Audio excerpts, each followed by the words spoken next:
சிந்தித்துக் கொள்ள வேண்டும். ஆங்கனி சொல்மலர் மாலை சாத்தி அப்பாங்கு பந்தனை நல்லூர் பணிந்து பாடிப்போய் தேங்கு தேர் மாமரை செம்மை அந்தனர் ஓங்கும் ஓமமாம் புலியூர் வந்து உற்றார். 2 திருத்தலங்களை திருப்பனந்தாளிலிருந்து புறப்பட்டு வந்து பிள்ளையார் வழிபாடு செய்கிறார்.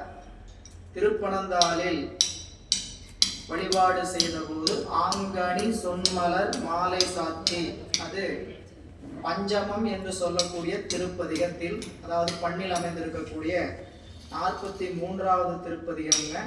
கண்பொலி நெற்றியினான் என்று சொல்லுகின்ற திருப்பதிகம் 43வது திருப்பதிகம். கண்பொலி நெற்றியினான் பஞ்சமம் பண்ணில் அமைந்திருக்கக்கூடிய பாடல்.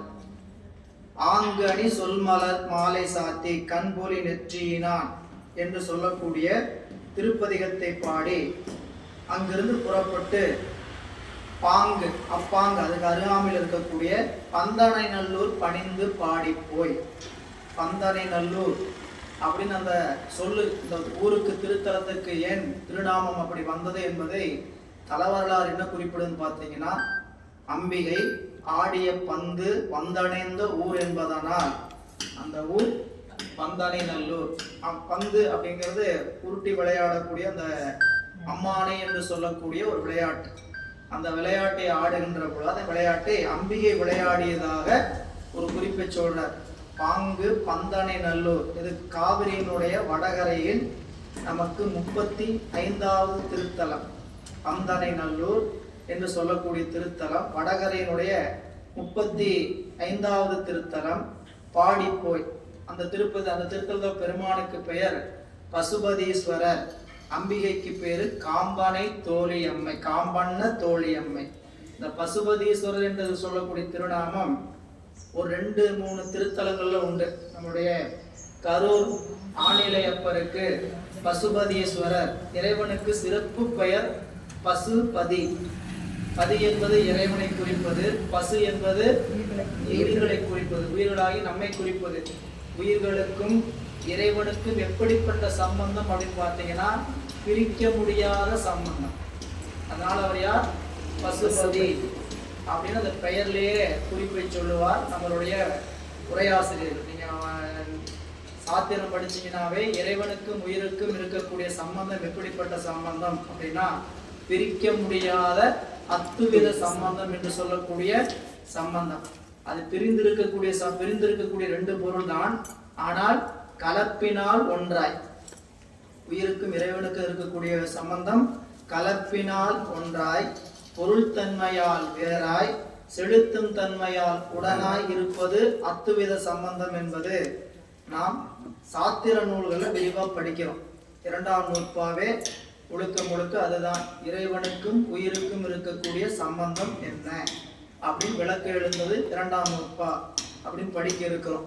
எனவே இங்க பதிகம் 44வது திருப்பதிகம் புறநீர்மை திருப்பதிகம் பண்ணில் அமைந்திருக்கக்கூடிய ஒரு அருமையான திருப்பதிகம். அதுல நீங்க வீட்டுல போய் படிச்சு பாருங்க. ஒளி செய்த குழலில் அப்படின்னு பதிகம் ஆரம்பிக்கிறது இடறினார் கூற்றை அப்படின்னு ஆரம்பிக்கும். பந்தனை நல்லூர் எம் பசுபதியாரே, பதிகம் ஒவ்வொரு பாடல் முடியும் போது எப்படி முடியும் பார்த்தீங்கன்னா, பந்தனை நல்லூர் எம் பசுபதியாரே அப்படின்னு முடியும்.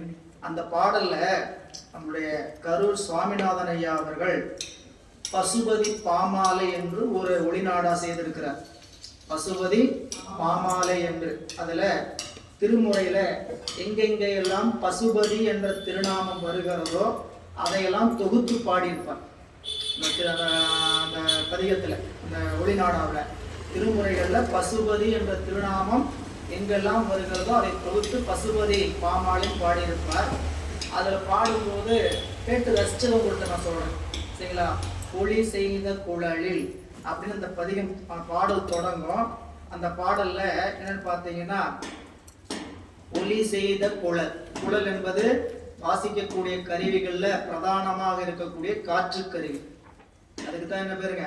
குழல் கருவி. அந்த ஒலி செய்த குழலில் சொல்லும் போது அந்த சொல்ல முடிச்சு அந்த சொல்ல பாடுற வரைக்கும் ஐயா வந்து ஒரு 30 வினாடிகள் ஒரு மணி நிமிடம் அந்த ஒரு 30 வினாடிகள் சொல்லுவார். ஒலி செய்த குழலில்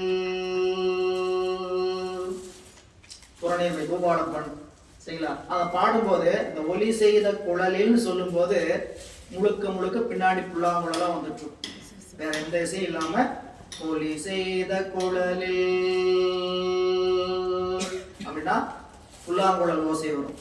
சரி, அதுக்கு அடுத்த சொல் முழவம். அது இயம்ப. முழவம்னா வாத்திய கருவி. முழவு கருவி என்னதுங்க? வாத்திய கருவி, மிருதங்கம் அப்படின்னு சொன்னோன்னே பின்னாடி புல்லாங்குழலும் வரும்.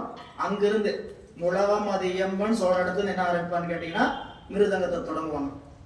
அந்த ரசனை நீங்க உள்ளுக்குள்ள போனீங்கன்னா திருமுறையை ஏதோ படிச்சோம் பாடணும் போகாம எப்படி பாடுவாங்க. அது சிலர் தான் அப்படி பண்ணுவாங்க, எல்லாருமே அப்படி பாட மாட்டாங்க. அதுல ஊறி கிடக்கக்கூடியவர் அவங்க கரூர்ல இசைப்பள்ளி நடத்தி கொண்டு இருக்கிறாங்க. நமக்கெல்லாம் அப்படி ஒரு வாய்ப்பும் கிடைக்க போகிறது கூடிய விரைவில். நம்மளுடைய ராக்கியாபாளையம் குடமுழுக்கு நடந்திருக்கு கோயில்ல கூடிய விரைவில் அவர் ஐயா அவர்கள் வந்து இசை வகுப்பு எடுக்க போகிறார். ஞாயிற்றுக்கிழமை அவருடைய சூழலுக்கு ஏற்றவாறு எடுக்க போகிறார். அதற்கான பணிகள் விரைவாக நடந்து கொண்டிருக்கின்றன. பாடத்திட்டம் தயார் பண்ணுவதற்காக தயாராகிட்டு இருக்குது. நிலக்கோயில் ஞானமையா அவர்கள் பெரும் முயற்சி எடுத்து கிட்டத்தட்ட 80 மாணாக்கர்களை உருவாக்கி இருக்கிறாங்க. கண்டிகை அணிந்து அந்த குடமுழுக்கு அப்புறம் 80 பேரை அந்த கோயில்ல பணி செய்வதற்காக ஆளாக்கி இருக்கிறார்கள். அதற்கு பிறகு இப்போ அந்த இசை வகுப்பு நடப்பதற்கான ஏற்பாடுகள்லாம் நடந்து கொண்டிருக்கிறது. கூடிய பிறகு நமக்கு அறிவிப்பு மீண்டும் வரும். அந்த அறிவிப்பின் போது ஞாயிற்றுக்கிழமையில நம்ம ஓய்வா இருந்தோம்னா நாங்கள்லாம் ஞாயிற்றுக்கிழமை சிவப்பணியிலேயே பிஸி ஆகிட்டுன்னு ஆகிட்டோம். நீங்க வீட்டுப்படி இல்லை சிவப்பணியிலேயே நாங்கள் ஞாயிற்றுக்கிழமை ஆகிட்டோம் பிஸி ஆகிட்டுங்கிற அளவுக்கு தொண்டர்கள் உருவாகிட்டாங்கிறது கேள்விப்பட்டேன். ஞாயிற்றுக்கிழமை சொன்னோம்னா இந்த வாரம் ஞாயிற்றுக்கிழமை அங்கே இந்த வகுப்பு இருக்குது, அந்த வாரம் ஞாயிற்றுக்கிழமை அந்த வகுப்பு இருக்குது, வரிசையாக எல்லா ஞாயிற்றுக்கிழமையும் வகுப்பு இருக்குன்னு சொல்ற மாதிரி இல்லைங்களா. அப்படி நிலைமை நம்ம நிலைமையா இருக்கு. ஆனாலும் இசை கற்றுக்கணும்னு ஆர்வம் யாருக்கெல்லாம் இருக்கோ அவர்கள் போய் பங்கு கொண்டு இசை கற்று பாடத்திட்டத்தின்படி கற்றுக்கொள்ள வேண்டியதுதான். இது இணைப்பு செய்தி. இங்க வந்துடுவோம். ஒளி செய்த குழலில் முழவம் அது இயம்ப ஓசையால் ஆடலாராத களி செய்த பூதம் கையினால் இடவே. பாடல் நீங்க போய் கேட்டு பாருங்க. கேட்டீங்கன்னா அந்த நுணுக்கம் அவங்க பாடி இருக்கக்கூடிய நுணுக்கம் ஒவ்வொரு செயலுக்கும். அந்த பந்தனை நல்லூர் பணிந்து பாடி போய் வடகரையில 35வது திருத்தலம் இறைவன் பசுபதீஸ்வரர் காம்பண்ண தோழியம்மை என்று சொல்லக்கூடிய திருத்தலம். திருப்பதிகத்தை பாடி அங்கிருந்து புறப்பட்டு எத்தனாவது பாட பதிகம்? 44வது பதிகம் புறநீர்மை பண்ணில் அமைந்திருப்பது. தீங்கு தீர் மாமரை செம்மை அந்தனர் ஓங்கும் ஓமாம் புலியூர் வந்து உற்றார். அந்த ஊருக்கு பெயரு ஓமமாம் புலியூர். ஊரு பெயர் மருவி எப்படி இருக்குன்னு கேட்டீங்கன்னா ஓமாம் புலியூர் இருக்கு. ஆனா வழக்கு பெயர் என்ன கேட்டீங்கன்னா ஓமமாம் புலியூர். ஓமம் என்று சொல்லக்கூடிய யாகங்களை அதிகம் செய்த மறையவர்கள் வாழ்ந்த ஊர் என்பதனால் அதற்கு பெயர் ஓமமாம் புலியூர். வடகரையில 31வது திருத்தலம் இந்த திருத்தலம். கோயிலுக்கு பெயர் வடதளிங்க, ஊருக்கு பெயர் ஓமாம்புலியூர். கோயிலுக்கு பெயர் வடதளி. நீங்க வடதளி அப்படின்னு நிறைய ஊர் கேள்விப்பட்டிருவோம். பழையாறை வடதளி. தளினா கோயில். தளினா என்னதுங்க? கோயில். நீங்க இதுல போய் கேரளாவில் பார்த்தீங்கன்னா தளின்னு தான் சொல்லுவாங்க சரிங்களா, கோயில்னு சொல்ல மாட்டாங்க சரிங்களா. தளி. அப்ப இங்க கற்றளி அப்படின்னு சொல்றதுலாம் தளி அப்படின்னு கோயில். அப்போ இங்க அந்த ஓமமாம்புலி 31வது திருத்தலம். இறைவனுக்கு பெயர் துயரம் தீர்த்தநாதர், அம்பிகைக்கு பெயர் பூங்கொடி நாயகி. வந்து அந்த திருக்கோயிலை வந்து அடைகிறார் பிள்ளையார். மற்றனல் பதி வடத்தலியில் மேவிய அற்புத அடிபணிந்து அலர்ந்த செந்தமிழ் சொற்றொடை பாடி அங்கு அகன்று சூழ் மதில் பொற்பதே வாழ்வொழி புத்தூர் புக்கணர். இந்த வடதளி அந்த கோயிலுடைய பெயர். அந்த திருக்கோயிலுக்கு வந்து பெருமானை வழிபாடு செய்கிறார். அற்புதருடைய அடியை பணிந்து திருப்பதிகம் அலர்ந்த செந்தமிழ் சொற்றமிழ் மாலை சொற்றொடை பாடி இந்த திருத்தலத்துல பெருமானுக்கு திருப்பதிகம் பாடுகிறார். பூங்கொடி மடவாள் என்று சொல்லக்கூடிய 45வது திருப்பதிகம் புறநீர்மை பண்ணில் அமைந்திருக்கக்கூடிய திருப்பதிகம். இந்த திருக்கோயில்ல தீர்த்தம் கொள்ளிடம் தீர்த்தம் என்று சொல்லக்கூடிய தீர்த்தம். இறைவனுக்கு பெயர் மாணிக்க வண்ணர், அம்பிகைக்கு இறைவருக்கு பெயர் துயரம் தீர்த்தநாதர், அம்பிகைக்கு பெயர் பூங்கொடி நாயகி என்று சொல்லக்கூடியது. அந்த திருத்தலத்திலிருந்து அகன்று மதில்கள் சூழ்ந்திருக்கக்கூடிய பொற்பதியாக விளங்கக்கூடிய வாழ்கொடி புத்தூர் அந்த அடைகிறார். வாழா புத்தூர் இன்னைக்கு பேர் மருவி என்ன இருக்குன்னு கேட்டீங்கன்னா வாழா புத்தூர் பேர் சம்பந்தமே இல்லாத புத்தூர் பேர் மாறிடும். சரிங்களா? நல்ல பேரெல்லாம் போயிடும். திருச்சிராப்பள்ளி அப்படிங்கிறது இப்போ போய் நீங்க பஸ் ஸ்டாண்ட்னு கேட்டீங்கன்னா போய் அவ்வளவுதான் போச்சு. திருச்சிராப்பள்ளி என்னவோ கட்டிட்டு இருப்பாங்க, நீங்க கண்டக்டர் போய் பார்த்தீங்கன்னா டிச்சி டிச்சி டிச்சி டிச்சி டிச்சி டிச்சி அப்படி ஒரே சத்தம். திருச்சிராப்பள்ளின்னு ஒருத்தர் கூட அங்க அப்புறம் திருச்சினாவும் சொல்லுவாங்க கேட்டீங்கன்னா பூரா எப்படி சொல்லிட்டு இருப்பாங்க உங்களுக்கு போய் பார்த்தீங்கன்னா தான் தெரியும். சரிங்களா? அப்படி நல்ல பெயர்கள் எல்லாம் மருவி கிடக்கிறது. வாழா புத்தூர், வாழ்கோலி புத்தூர்ங்கிறது எவ்வளவு வாழ வைக்கக்கூடிய புத்தூர்ங்கிறது என்னவா இருக்குது? வாழா புத்தூரா இருக்குது இன்னைக்கு. அப்போ வாழ்கோலி புத்தூர் திருத்தலம். அந்த திருத்தலத்துல பெருமான் அந்த திருத்தலம் மகாவிஷ்ணுவும் அர்ஜுனனும் வழிபாடு செய்த திருத்தலம். 2 திருப்பதிகம் பாடுகிறார். 46 பொடியுடை மார்பினர் என்று சொல்லக்கூடிய தங்கராரப்பண்ணிலும், சாகை 1000 உடையார் என்று சொல்லக்கூடிய 47வது திருப்பதிகம் பேந்தை காந்தாரத்திலும் அருளை செய்கிறார். அகத்திய தேவார திரட்டில் இடம்பெற்றிருக்கக்கூடிய ஒரு திருப்பதிகம் இந்த திருப்பதிகம். மாணிக்க வண்ணர் பெருமானுடைய பெயர், அம்பிகையின் பெயர் வண்டமர் பூங்குழலி.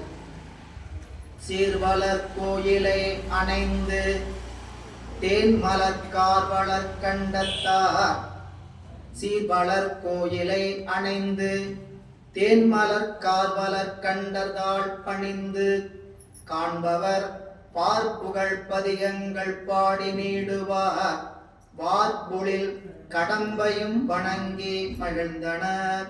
பக்கத்துல அந்த வாழ்வொளி புத்தூரை வழிபாடு செய்து அங்கிருந்து அருகாமையில் இருக்கக்கூடிய திரு கடம்பூர் கரக்கோயில், இது சோழ நாட்டில் அமைந்திருக்கக்கூடிய திருத்தலம்.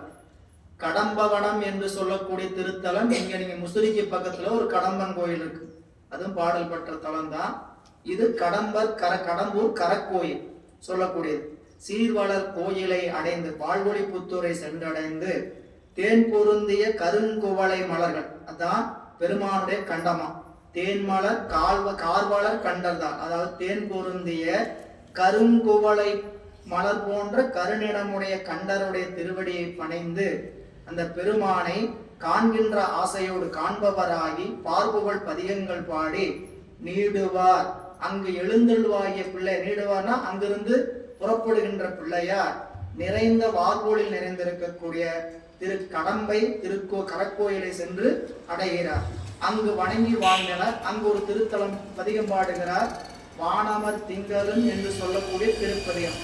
பண் காந்தார பண் வடகரையில் 34வது திருத்தலம், 48வது திருப்பதிகம். இந்த திருப்பதிகம் கடம்பர் சுவாமி பெருமானுக்கு பேரு கடம்பவனநாதர் என்று திருநாமம். அந்த திருத்தலத்துல பெருமானை வணங்குகிறார். இந்த கடம்பர் கரக்கோயில் ஏன் இந்த திருத்தலத்துக்கு வரலாறு என்ன சொல்லப்படுதுன்னு பார்த்தீங்கன்னா, இந்திரன் தன்னுடைய தாய் இந்த திருத்தலத்துல, இந்திரனுடைய தாயார் இந்த திருத்தலத்துல வழிபாடு செய்கின்ற பொழுது அவங்களுக்கு வயதாகிறது. அதனால அந்த அவங்க தாய் வந்து வழிபட முடியாததுனால இந்திரன் தேர பூட்டி இந்த கோயில் எடுத்துட்டு போறதுக்கு முயற்சி செய்தானாம். அதனால அந்த கோயில் அந்த தேர பூட்டி இழுக்கும் பொழுது முயற்சி பலனளிக்கல. அந்த தேரோட அப்படி நிறுத்தி அங்கேயே நின்று வழிபாடு செய்யும்படி ஏற்பாடு செய்து தன் தாய்க்கு அந்த கோயில்ல வழிபாடு செய்யும்படி பக்கத்துல இடம் அமைத்து கொடுத்தான் என்று தல வரலாறு. கரக்கோயில்னா தேர் பூட்டி இழுத்து அமைப்பு இருக்கிறதுனால அதுக்கு பேர் என்னங்க கரக்கோயில். அதனால கரக்கோயில் குதிரை தேர் பூட்டப்பட்ட அமைப்பு. இந்த இடத்துல விநாயகர் கால் ஊன்றி அமைப்புல இருக்கிறார்னு ஒரு தல வரலாறு சொல்றார். அதாவது இந்திரன் தேர பூட்டி கோயில் எடுக்க முற்பட்ட போது தங்கிட்ட அனுமதி வாங்காமே செய்ய வந்தங்காட்டி விநாயக பெருமான் கால் ஊன்றி அந்த தேரை நிறுத்தி விட்டார் என்று சொல்லி அந்த தல வரலாறு சொல்லப்படுகிறது. இப்படி திருத்தலத்தை வணங்கி நம்பரை நலந்திகள் நாரையூரினில் கும்பிடும் விருப்பொடு குறுகே கூடிய வம்பல செந்தமிழ் மாலை பாடி நின்று எம்பிரான் கவுனியர் தலைவர் ஏத்தினார். நம்பரை இறைவனை அடைந்தவர்களுக்கு அவன் நம்பன். அப்படிப்பட்ட நம்பரை நலந்திகள் நாரையூரில், இந்த திருத்தலம் நாரையூர் என்று சொல்லக்கூடிய திருத்தலம். ஏன் நாரை வழிபட்டதனால் அதுக்கு பேருங்க நாரையூர். இப்படி புண்ணிய வாசத்தின் காரணமாக, தவத்தின் காரணமாக தேவலோகத்தில் இருக்கக்கூடியவர்கள் சிலர் பூமிக்கு வந்து வழிபாடு செய்வதற்கான வாய்ப்பை பெறுவாங்க.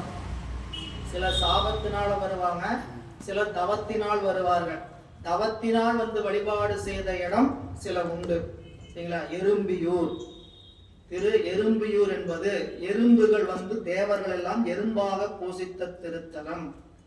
அப்படி நிறைய தலைவர் ஓணகாந்தன் தளி, ஓணன் காந்தன் என்று சொல்லக்கூடிய 2 அசுரர்கள் வழிபட்டதனால் அதற்கு பெயர் ஓணகாந்தன் தளி. சரிங்களா?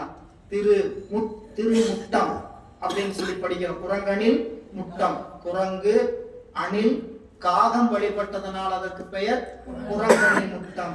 திருநாரையூர், இந்த நாரையூர் திருத்தலத்துடைய வரலாறு துர்வாசருடைய சாபத்தினால் தன்னுடைய சாபம் நீங்குவதற்கு காந்தர்வன் துர்வாசர் பூசை செய்து கொண்டிருக்கும் போது அவருடைய பூசைக்கு இடையூறு செய்த காந்தர்வன் என்கின்ற அரக்கன் அவனுடைய சாபம் நீங்குவதற்காக இறைவனை வழிபாடு நாரை வடிவில் வந்து வழிபாடு செய்த தரம் என்பதனால இதற்கு திருநாரையூர் என்று சொல்லக்கூடிய திருநாமமுடையது. வடகரையில் 33வது திருத்தலம் உரையினில் வந்த பாவம் என்ற திருப்பதிகம், 49வது திருப்பதிகம், பியந்தை காந்தாரம். முதல் பாடலே ரொம்ப ஆழமான சிந்தனைக்குரிய திருமுறை.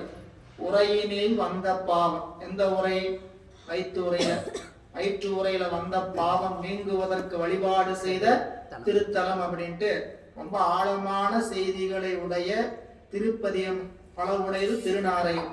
திருநாரையூர்னா நாம முதல் நினைக்க வேண்டியது நம்பியாண்டார் நம்பிகளை, பொல்லா பிள்ளையாறு. நமக்கு திருமுறைகள் கிடைப்பதற்கு அருள் செய்தவர் பொல்லா பிள்ளையார். பொல்லா பிள்ளையாரினுடைய கருணையின் காரணமாக கிடைக்கப்பட்டது நம்பியாண்டார் நம்பிகள் வாயிலாக திருமுறை தில்லை. சரிங்களா? அப்படி நம்பியாண்டார் நம்பிகள் அவதாரம் செய்த திருத்தலம் இந்த திருத்தலம் என்பதை நினைவு கூறணும். பெருமானுக்கு சௌந்தரேஸ்வரர் என்று பெயர், அம்பிகைக்கு திரிபுர சுந்தரி என்று பெயர்.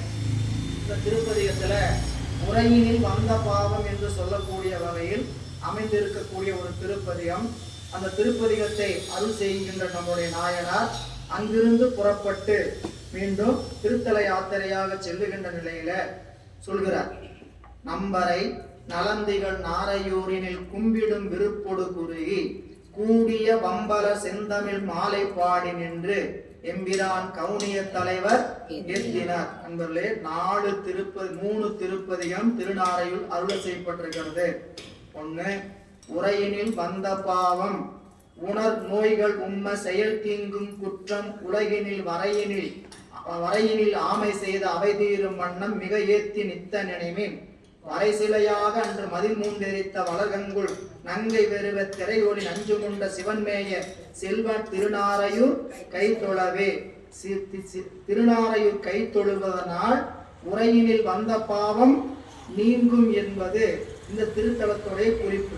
அடுத்தது காம்பிடை என்று சொல்லக்கூடிய ஒரு காம்பிடை வென்ற மென்மொழியால் அப்படிங்கிற பழம்பஞ்சுரம் 50வது பதிகம் பழம்பஞ்சுரம்.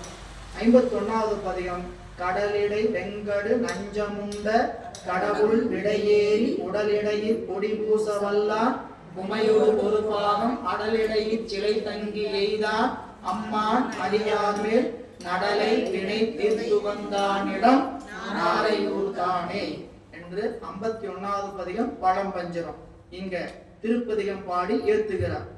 அப்பதி பணிந்து அருந்தமிழ் புனைந்து தம் மெய்ப்படு விருப்பொடு மேவும் அரண் பொற்பதி பலவும் முன் பணிந்து போந்தன மைப்பணியவர் கருப்பறைகளோரினில். அந்த திருத்தலத்தில் திருப்பதிகம் பாடி அங்கிருந்து மேவுகின்ற நாள்கள்ல இறைவன் விரும்புகின்ற தலங்கள் எல்லாம் சென்று வழிபாடு செய்துட்டு நச்சு பையை தன்னுடைய அணியாக பாம்பை அணிந்திருக்கக்கூடிய பெருமான் எழுந்தருள் இருக்கக்கூடிய கருப்பரியலூரில் வந்து அடைகிறார். கருப்பரியலூர் ஒகுடி கோயில் என்று பெயர். இன்னைக்கு வழக்கத்துல தலை ஞாயிறு என்பது பெயர். தலை ஞாயிறு என்று சொல்லக்கூடிய சூரியன் வழிபட்டதனால் இந்த திருத்தலத்திற்கு தலை ஞாயிறுன்னு பெயரு. கொகுடி கோயில், கொகுடினா முல்லை மரம் சூழ்ந்திருப்பதனால அதுக்கு பேருங்க கொகுடி கோயில். அந்த திருத்தலத்துடைய தலமரம் முல்லை, அந்த திருத்தலம் உடையது. இந்த திருத்தலத்துக்கு பெருமானுக்கு குற்றம் பொருத்தநாதர், அம்பிகைக்கு கோல்வளை நாயகி, வடகரையில் 27வது திருத்தலம் இந்திர தீர்த்தம், கண்மநாசபுரி என்று சொல்லக்கூடிய ஒரு திருநாமமும் உடையது இந்த திருத்தலம். கொகுடி அப்படின்னா முல்லை மரத்தை குறிப்பதனால அதுக்கு பேரு கொகுடி கோயில். பரமதம் திருக்கருப்பரியரோர் கூறினை சிறபுறச் சிறுவர் கை தொழுது செந்தமிழ் உரை இசை பாடி அம்மரிங்கின் உள்ளவாம் சுரத்தொழும் பதிகளும் தொழுது பாடினார். இந்த திருத்தலத்துல 52வது திருப்பதிகம் இந்தலம் சுற்றமுடு என்று சொல்லக்கூடிய திருப்பதிகத்தை அருளி செய்கிறார். இப்போ பிள்ளையார் திரு கருப்பறையூர்ல இருக்கக்கூடிய காலத்துல மண் உலகு செய்தவ பயனாய் உள்ள வல்லலார் அப்பதிகள் வணங்கி ஏகி எண்ணில் முரசு இறங்கி எழப்பணிலம் ஆற்ப இலங்கிய காலம் சின்னம் எங்கும் பூத கண் வளமின் கரும்பு மிடை கதிர் செஞ்சாலி கதறி கமுகுவுடன் ஓங்கும் களனி நாட்டு தென்னிலவு சூடிய தம் பெருமான் வைகும் திருப்பிரபுரம் சாரச் செல்லும் போது மண் உலகு செய்த தவப்பயனாய் உள்ள வள்ளலார். பிள்ளையார் மண் உலகம் செய்த தவத்தின் காரணமாக வந்தவர் அப்படிங்கிறத முதல்ல அவருடைய திருவதார நோக்கத்திலே சொல்லிட்டார். அப்படி இருக்கக்கூடியவர் அந்த திருத்தலத்திற்கு கருப்பறையிலிருந்து புறப்பட்டு பல தலங்கள் வணங்கி திருப்பிரபுரம் சொல்லக்கூடிய தன்னுடைய திருவதார திருத்தலமாக இருக்கக்கூடிய சீர்காழி நோக்கி போறார். வழக்கம் போல அவரோடு வருகின்ற பரிசனங்கள், அடியார்கள் சின்னங்களை ஊதிக்கொண்டும் வாசித்துக் கொண்டும் பிள்ளையார் வருகிறார் என்கின்ற செய்திகளை சொல்லிக்கொண்டு புறப்பட்டு போகிறார்கள். பிள்ளையார் எழுந்தருளை கேட்ட செல்வ கரமபுரத்து அருமறையோர் பெருகு காதல் உள்ளம் மகிழ்ந்து ஓங்க தோணி மேவும் உமையாகர் கடல் வணங்கி உவகை கூற வெள்ள மறை ஒளி பெருகு மருகு தோறும் இடை மகர தோரணங்கள் கதலி பூகம் தெல்லு புனல் நிறை குடங்கள் தீபதூபம் செழும் கொடிகள் நிறைத்து எதிர்கொள் சிறப்பில் செல்வார். திருப்பிரமபுரம் தங்களை அன்புடன் வரவேற்கிறது. சீர்காழி தங்களை அன்புடன் எல்லைக்கு வந்துட்டார். இவர் எல்லைக்கு வந்த செய்திய சீர்காழியில் இருக்கக்கூடிய மறையவர்கள் மற்றவர்கள் எல்லாம் அறிந்து கொண்டு எல்லையில் வந்து வரவேற்க வருகிறார்கள். வரவேற்க வந்தவர்கள் பலர், வரவேற்க வராமல் உள்ளுக்குள்ள ஊருக்குள்ள அவர் வரவேற்பதற்கான ஏற்பாடுகளை செய்தவர் பலர். அப்படி பிள்ளையார் எழுந்தருளை கேட்ட செல்வ பிரமபுரத்து அருமறையோர், செல்வம் மிகுந்திருக்கக்கூடிய மறைகளை பெற்றிருக்கக்கூடிய மறை அவர்கள் எல்லாம் பெருகு காதல் உள்ளம்மையில் சார்ந்து சிறந்தவங்க. அவங்க பிள்ளையாரை பார்க்க வேண்டும் என்கின்ற அந்த அன்பு மேலிட்டு வர தோணிபுரத்தில் இருக்கக்கூடிய பெருமானுக்கு நன்றி கடப்பாட்டோட உமைபாகர் கடல் வணங்கி உவகை மேற்பட வெள்ள மறை அனந்தமாகிய மறை ஒளி பெருகு மருகுதோறும் பக்கங்களில் மகர தோரணங்கள், வாழை மரங்கள், பாக்கு மரங்கள், தெளிந்த நீர் நிறைந்திருக்கக்கூடிய குடங்கள், தீபம் தூபம் செழும் கொடிகள் நிறைத்து எதிர்கொள்கின்ற சிறப்போடு செல்கின்றார்.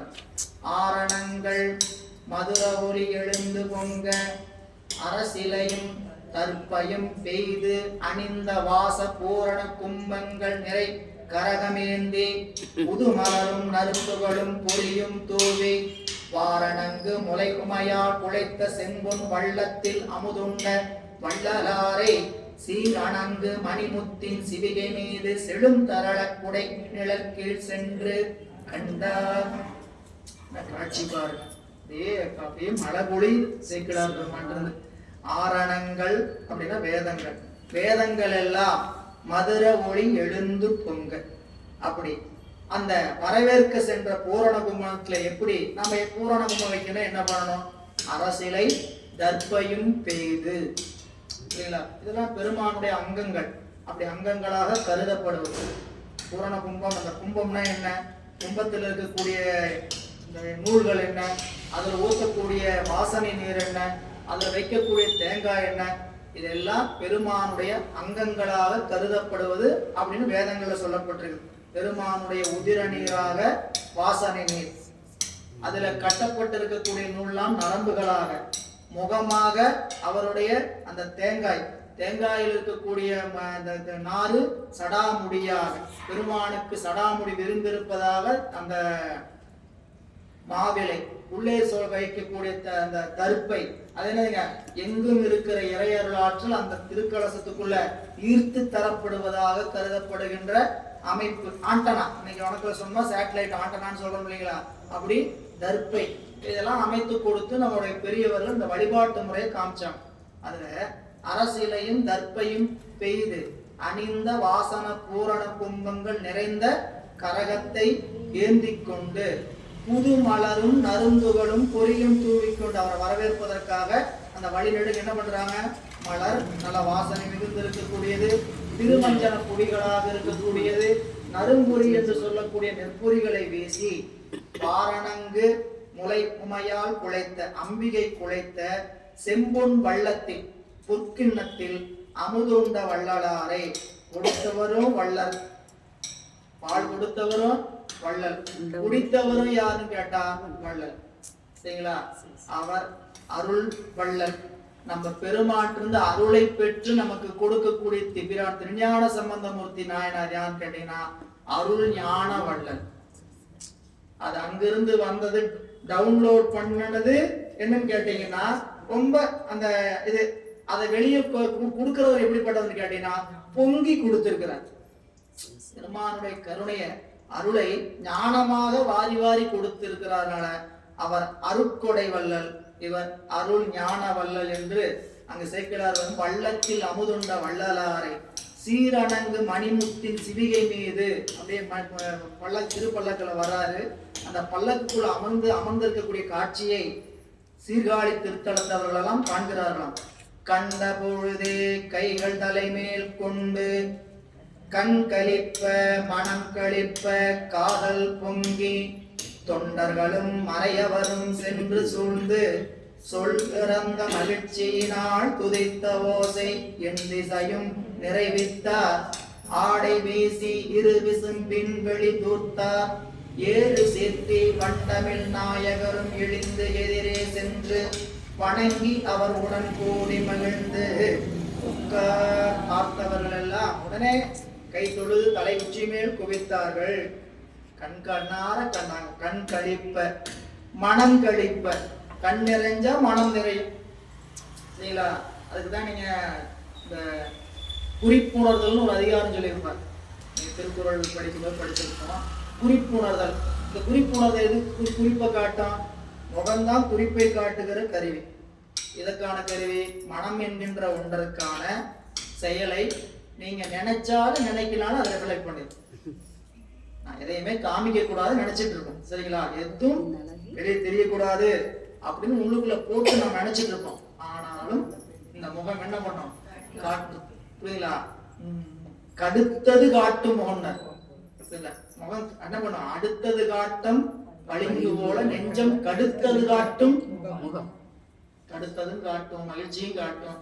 முகம் அவ்வளவு ஒரு கண்ணாடி. இந்த முகத்தை அதனால சொன்னாருங்க, குறிப்பில் குறிப்புணர்வாரை, குறிப்பில் குறிப்புணர்வாரை யாது கொடுத்தும் குடல். சரிங்களா? அவங்களுக்கு சொல்ல வேண்டியது இல்லை. இப்படி பார்த்தா போதும், செஞ்சுட்டாங்களா அவங்க எப்படி நம்ம பக்கத்திலே இருக்கணும். சொல்லில சொன்னா கூட செய்ய மாட்டாத அவங்களை பக்கத்துல வச்சுக்க என்ன பண்றது? செய்யலாம், பார்த்தா செய்யணும். அப்படி பார்த்தேனுங்க பக்கத்துல இதுதான் நினைக்கிறாங்க அப்படின்ட்டு சொல்ற மாதிரி நகைச்சுவையா சொல்லணும்னு பார்த்தா இந்த படைப்பா படத்துல ரஜினி அப்படி கண்ணில் பார்ப்பான். சரிங்களா?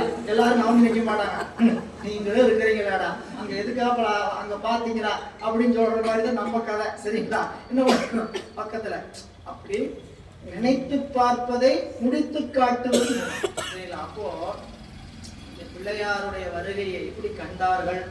கண் கழிப்ப மனம் கழிப்பு. இப்படி பார்த்தாங்கன்னா பார்த்து என்னாச்சு, காதல் பொங்கி தொண்டர்களும் மறையவரும் சென்று அவரை சூழ்ந்து சொல்லிறந்த மகிழ்ச்சியினால் ஏத்தி அரகரா அரகரா. அப்போ காளராவாயன் தமிழ் விரகன் வந்தான்.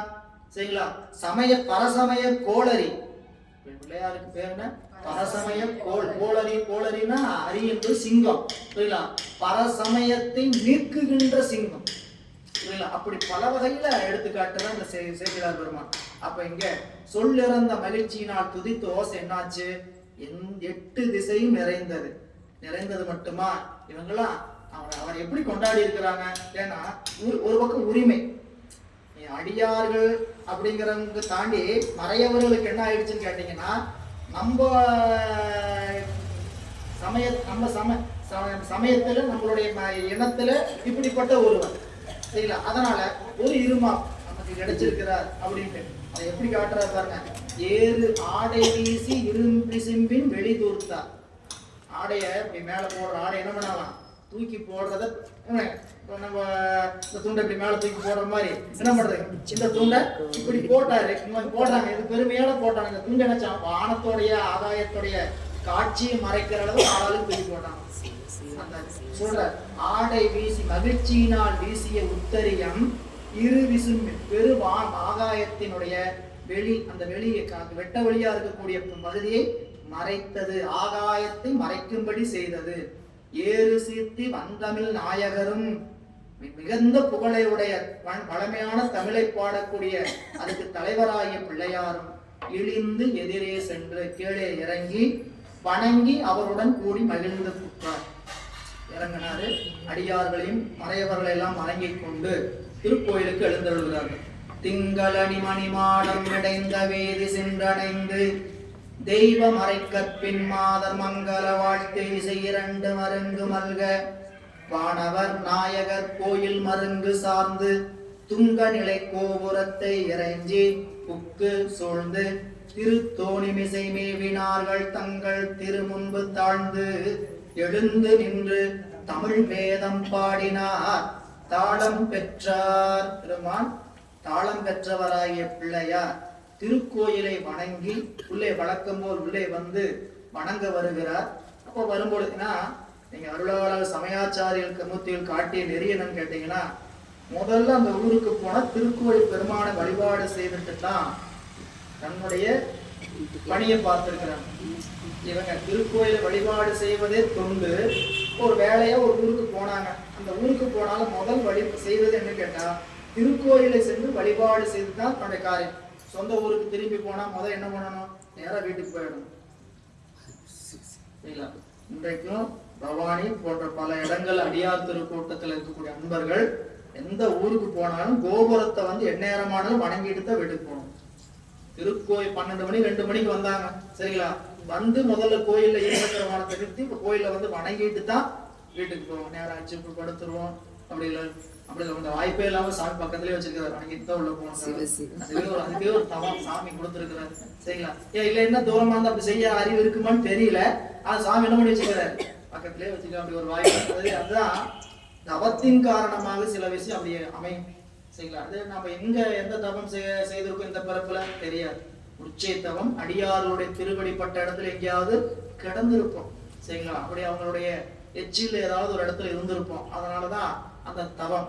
எனவே பெருமானிங்க திருக்கோயிலை திங்களணி மணிமாடம் இடைந்த வேதி, அதாவது திங்கள் என்று சொல்லக்கூடிய நிலா அழகு செய்யக்கூடிய மாடங்களை உடைய அழகிய வீதிகளில் செல்கிறார். அப்படி சென்ற போது அங்கு இருக்கக்கூடிய தெய்வமறை கற்பின் மாதர்கள் எல்லாம் மங்கள வாழ்த்தோடு பிள்ளையாரை 2 மருங்கு வாழ்த்தி வரவேற்க வானவர் நாயகர் கோயில் தேவதேவனாகிய பெருமான் எழுந்தருளிக்க கோயிலை சென்றடைந்து பெரிய கோபுரத்தை இறங்கி உள்ளே புகுந்து சுற்றுச்சூழ்ந்து, அதாவது திருவளம் வந்து திருத்தோணி புறத்தில் இருக்கக்கூடிய பெருமானை தங்கள் திருமுன்பு தாழ்ந்தெழுந்து நின்று திருப்பதிகம் பாடுகிறார்.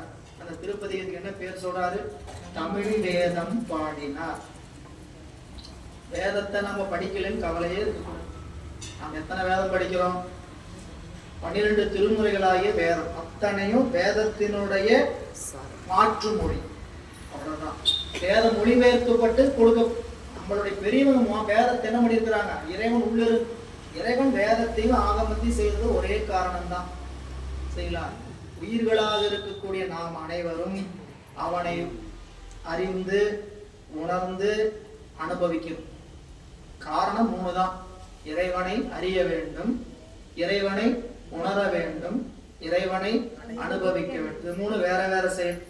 அறிவது வேறு, உணர்வது வேறு, அனுபவிப்பது வேறு. எல்லாருமே அறிஞ்சிடலாம். இறைவன் ஒருத்தர் இருக்கிறான், இறைவனுக்கு இவ்வளவு ஆற்றல் இருக்குது, எல்லாம் அறிந்தரலாம். அறிந்தவர்கள் தன்னுடைய உணர்ச்சியில உணர்ந்து வேற. சரிங்களா? சமையல் செய்யறது எப்படின்னு படத்துல பார்க்கலாம், எல்லாம் பார்க்கலாம். குழந்தை பெற்றது எப்படின்ட்டு கேட்டு தெரிஞ்சுக்கலாம், பார்த்து தெரிஞ்சு எல்லாம். அது பெண்களுக்கு இருக்கிறது அனுபவம், உணர்வு. சரிங்களா? அது அறிவைத்தான் என்ன ஆயிருது, உணர்வாகிறது. உணர்வு என்பது அனுபவமாக அவங்களுக்கு கிடைக்கும், அனுபவமாயிருது. இல்லைங்களா? அப்ப அந்த அனுபவ பொருள் என்பது சிவபெருமான் அனுபவ பொருள், அறிய வேண்டிய பொருள் அல்ல, அவன் அனுபவத்துக்குரிய பொருள். அனுபவிக்கின்ற இடத்துக்கு நம்ம போகணும். அதுக்குதான் வேதமாகும். இந்த வேதமாகமும் தெரியாத ஒரு மொழியிலிருந்து யாருக்கு என்ன பயனாக போகுது? சரிங்களா? அப்போ அந்த தெரிய இறைவன் கைலாயத்துல நந்திய பெருமானுக்கு வேதத்தையும் ஆகமத்தையும் மொழிந்தார். சரிங்களா? 4 சனகாதி முனிவர்களுக்கு நந்திய பெருமானுக்குலாம் மொழிந்தார். மொழிந்த போது என்ன மொழியிலங்க மொழிந்தார்? கேள்வி கேட்கலாம். சரிங்களா? தமிழ் மொழியில தான் மொழிஞ்சிருப்பாரு, வடமொழியில தான் மொழிஞ்சிருப்பாரு அப்படின்னு நம்மளுடைய அறியாமை. சரிங்களா? எந்த மொழியிலயும் அவர் மொழியில. சரிங்களா? அங்க பூரா சொன்னது போனா சூக்கும வாக்கு. புரியுங்களா? அங்க சொன்னது நம்மளுக்கு சொல்ற வைகரி வாக்கு அல்ல. சித்தாந்தத்துல சூக்குமை, கைசந்தி, மத்தியமை, வைகரி 4 வகை வாக்குண்டுன்னு படிச்சோம். ஞாபகப்படுத்திங்க. சூக்குமை, கைசந்தி, மத்தியமை, வைகரி. வைகரி என்பது வாக்கு வெளியே வந்தா அதுக்கு பேரு வைகரி, தூள வைகரி. தொண்டையிலே நின்று வாயிலே உள்ளுக்குள்ள இருந்துன்னா அதுக்கு பேரு சூக்கும வைகரி. நெஞ்சில் நின்றுனா அதுக்கு பேரு மத்தியமை. தொப்புள்கிட்ட நின்றுனா அதுக்கு பேரு கைசந்தி. மூலாதாரத்துல இருந்து அதுக்கு பேரு சூக்குமை அப்படின்னு படிச்சோம். சிவபிரகாசத்துல 38வது பாட்டுல விரிவா சொல்லுவார். சில வந்தடைந்து பெண்ணமாய் வண்ணங்கள் தோற்றும் மரம் அடைவிட ஒடுக்கி மயிலண்ட சவன் சேர் சிந்ததனி உணவாகும் பைசந்தி. அப்படி மூலாதாரத்துல இருக்கும். மூலாதாரத்துல இருந்து அந்த சொல் எங்க வரும்? தொப்புளுக்கு வரும். தொப்புல வந்தா எப்படி நிற்கும்? மயில் முட்டையில நிறம் வேறுபடாம எல்லாம் கலந்து நிற்கும். உடைச்சிங்கன்னா மஞ்சளும் வெள்ளையும் தான் இருக்கும். ஆனா மயில் உருவாகும் வெளி வரும்போது, மயிலா வரும்போது பல வர்ணத்துல வருது. சரிங்களா? அந்த வர்ணம்லாம் எங்க இருந்தது? அந்த முட்டைக்குள்ளதான் இருந்தது. அதுபோல சொல்லெல்லாம் வெளிப்படாம எப்படி இருக்கும்? தொப்புள்ள அப்படியே கலந்து இருக்கும், எழுத்தா இருக்காது. சொல்லா வெளிப்படுறதுக்கு தயாரா இருக்கும். நெஞ்சுக்கு வரும்போதுதான் அது எழுத்து உருவாக்கமே ஆகும்.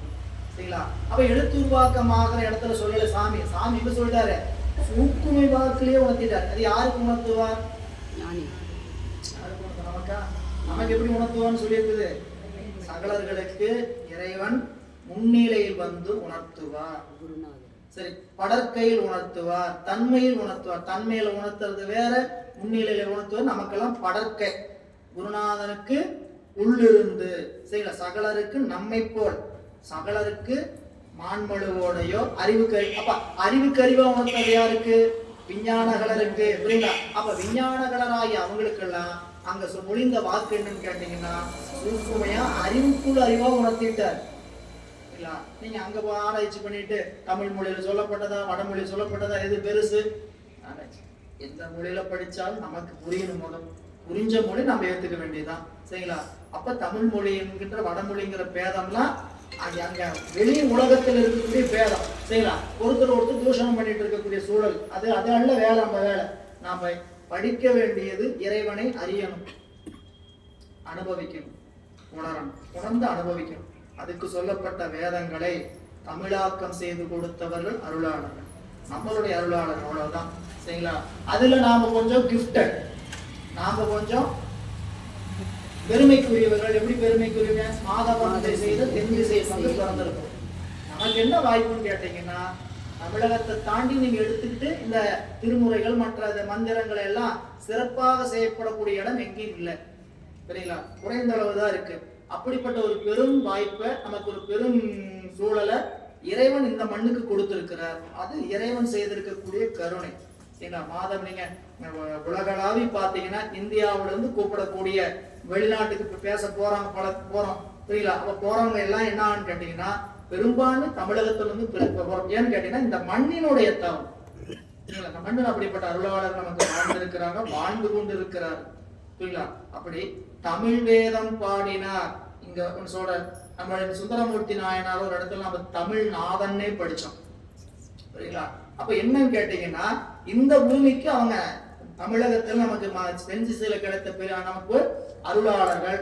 நாம அந்த கிடைத்திருக்கக்கூடிய வேதம் இன்னைக்கு என்னன்னு கேட்டீங்கன்னா 4 மந்திரம் வேதத்துல சொன்னாதான் மனசு திருப்தி ஆகும். சில பேர் எவ்வளவுதான் பயணிச்சாலும் செய்யலாம், வெளியே வந்து பேசிக்கிட்டாலும் வீட்டுல பூசை அறையில என்ன பண்ணணும், 4 தமிழ் 4 வடமொழி மந்திரமும் 4 தமிழ் மந்திரம் சொன்னதான் மனம் திருப்தியாகும். ஒரு தவறு இல்லை. வடமொழி விளங்குச்சா, அந்த சொல்ற மந்திரத்துல இருக்கக்கூடிய அர்த்தம் புரியுதா, அதை நம்ம என்ன பண்ணலாம் சொல்லிக்க வேண்டியதுதான். அப்புறம் வடமொழிக்கும் தமிழுக்கு இருக்கக்கூடிய அந்த இது என்னன்னு கேட்டீங்கன்னா சிறப்பு என்ன, நம்ம தமிழ் பத்தி நினைச்சோம்னா திருமுறை பாடும்போது மனம் கசிகிறது. திருமுறை பாடும்போது மனம் கசிந்து நிற்கிறது. அதை அங்க எடுக்க அங்க தேட முடியல நமக்கு. அந்த அளவுக்கு எங்கேயும் யாரும் கசிந்து இருக்கிறதோ பார்க்கலைங்கிறார் வள்ளலார். வள்ளலார் சொல்லுகிற அந்த பாடலை சொல்லும் போது நான் பார்த்த வரைக்கும் வேதங்களை சொல்லி யாரும் உருகி நின்று பார்த்ததில்லை. வேதங்களை சொல்லி யாரும் உருகி நின்று பார்க்கல. அதான் கண்ணீர் கசிந்து வேதத்தை சொல்லி பாடினவங்க யாரையும் பார்க்கல அப்படின்னு அவர் எத்தனை திருமுறை பாடிக்கிறார். 12 திருமுறை வள்ளலாருக்கு வள்ளலார் பாடின திருவருப்பாவுக்கு 12 திருமுறை. தமிழ் 12 திருமுறை இல்லாம வள்ளலார் பாடிய 12 திருமுறை உண்டு. அப்ப அவர் அத்தனை திருமுறை பாடி பாடுறன்னு சொல்லும் போது அந்த இடத்த சொல்லும் பொழுது நான் காணுங்கால் வேதங்களை சொல்லி கசிந்தவரை ஒருவரையும் கண்டதில்லை. ஆனால் திருவாசகம் என்று ஒரு ஓதுங்கால், திருவாசகத்தை படிக்கும் போது கருங்கல் மனமும் கரைந்து கண்ணீர் பெருகி செய்யலாம். அப்படி கேணியில தண்ணி பாயிற மாதிரி பாயுது அப்படின்னு ஒரு காரணம் கட்டுறார். சரிங்களா? சரி, இங்க வந்துட்டீங்கன்னா தமிழ் வேதம் பாடினார் தாளம் பெற்றவராகிய பிள்ளையார். பரவு திருப்பதிகை இசைப்பாடி நீடும் பரம் கருணை திரு அருளின் பரிசு போற்றி விரவு மலர் கண் பணிப்ப கைகள் கூப்பி வீழ்ந்து எழுந்து புறம் போந்து வேத வாய்மை சிறபுறத்து பிள்ளையார் செல்லும் போது திருநீலகண்ட யாழ்ப்பாணர் பின்னே வர அவரை வளம் பெருகு மனையில் போக அருள் செய்து தம் மாளிகை திருமாளிகையில் வந்தார். திருப்பதிக இசைப்பாடினார். இந்த பதிகம் என்னதென்று அறிய கிடக்கவில்லை என்று உரையாசிரியர் சொல்றார்.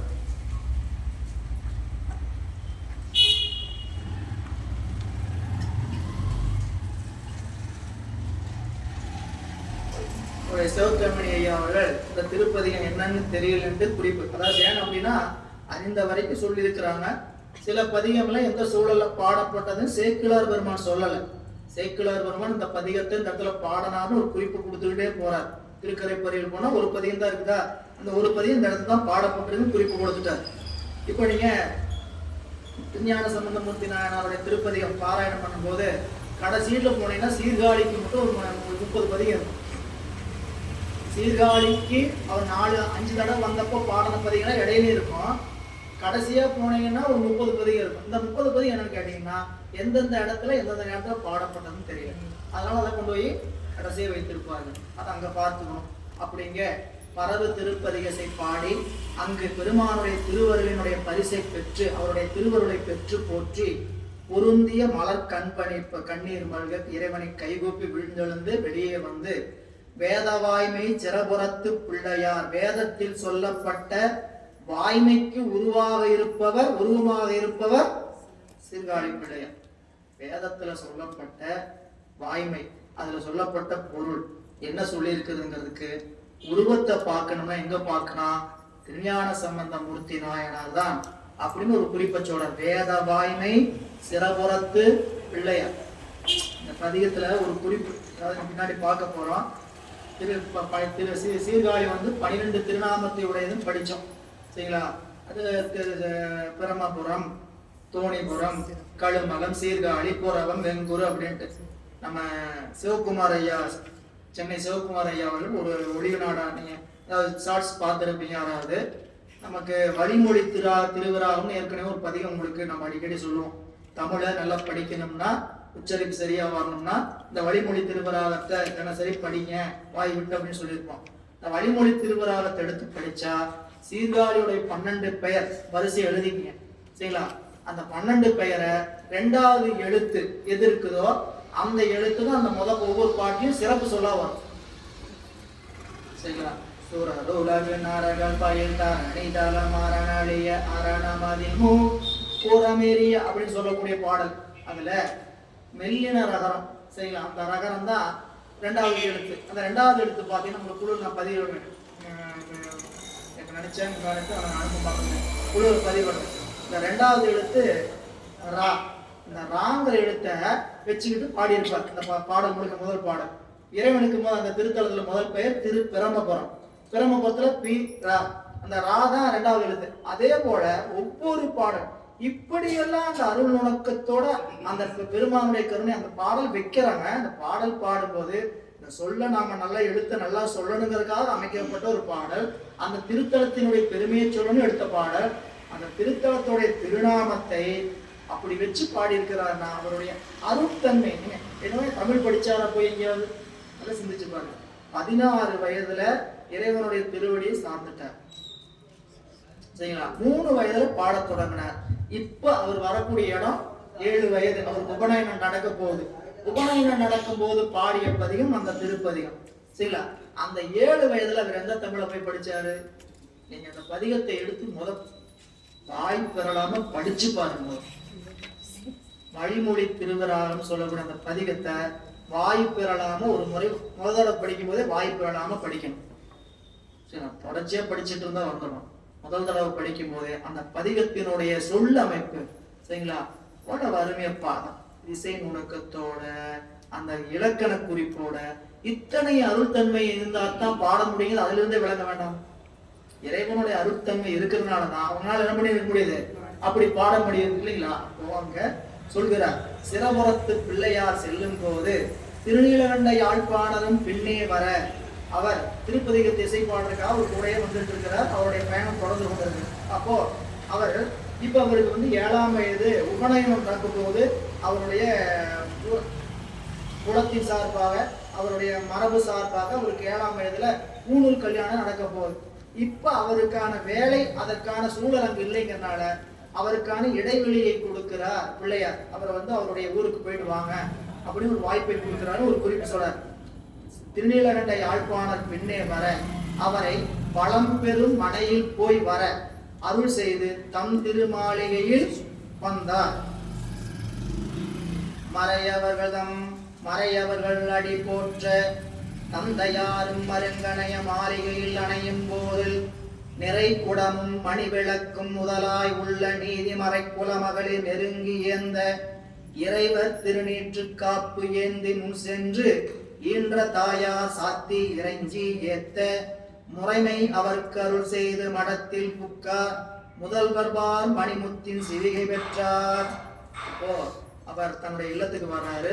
வரும் பொழுது மறையவர்களாகிய அவருடைய உறவினர்கள் எல்லாம் அவருடைய திருவடியை போற்றி நிற்க தந்தையார் அவர் அருகே வருகிறார். அவர் மாளிகை அணையும் போது ஏன்னா தந்தையார் உடன் திருத்தல யாத்திரையில வந்துட்டு இருக்கிறார் நினைப்பு இருக்கணும். எப்ப இருந்து அவர் வரப்போறதுன்னா 5ஆம் திருத்தல யாத்திரை செல்லும் போது அவரு நிற்கிறார். 4வது திருத்தல யாத்திரை வரைக்கும் சிவபாத இருதரை உடனாகவே வருகிறார். தன்னுடைய கூட தந்தையார் வருகின்ற பொழுது நீதிமறை குலமகளிர் அதாவது மறைக்குளம் இருக்கக்கூடிய அந்த பெண்கள் எல்லாம் பெண்கள் எல்லாம் நிறை கூடமும் மணிவிளக்கும் முதலாய் உள்ள மங்கள பொருட்களை நெருங்கி ஏந்தி நிற்கிறார். இவரை வரவேற்கிறது. மறைவர்கள் கூட்டத்தில் இருக்கக்கூடிய அந்த குள்ளத்தில் இருக்கக்கூடிய பெண்கள் எல்லாம் நிறைகுடம் தீபத்தில ஏந்தி நிற்கிறாங்க. ஆனால் தாயார் மட்டும் என்ன பண்ணாங்க? பகவதி அம்மையார் மட்டும் கையில திருநீற்று காப்பு ஏந்தி வந்தாங்களாம். முன்னாடி அவங்க முன்னாடி தான் திருநீற்று காப்பை ஏந்தி தாயார் பிள்ளையை வணங்கினார் சொல்றார். பிள்ளைய தாயார் வணங்கினார் பாருங்க. நெருங்கி ஏந்தி நிற்க ஈன்ற தாயார் இறைவர் திருநீற்று காப்பு ஏந்தி முன் சென்று சாத்தி இறைஞ்சி ஏத்த. இறைஞ்சி ஏத்த தவமுடையவர்களுக்கு அதுதான் நிலை சரிங்களா. தாயும் தந்தையும் கூட வணங்கி நிற்பார். கண் கூட பார்க்கக்கூடிய நிகழ்ச்சிகள். சரிங்களா? எங்கேயோ திருஞான சம்பந்தருடைய வரலாற்றில் நடக்கக்கூட நினைக்கிறார்.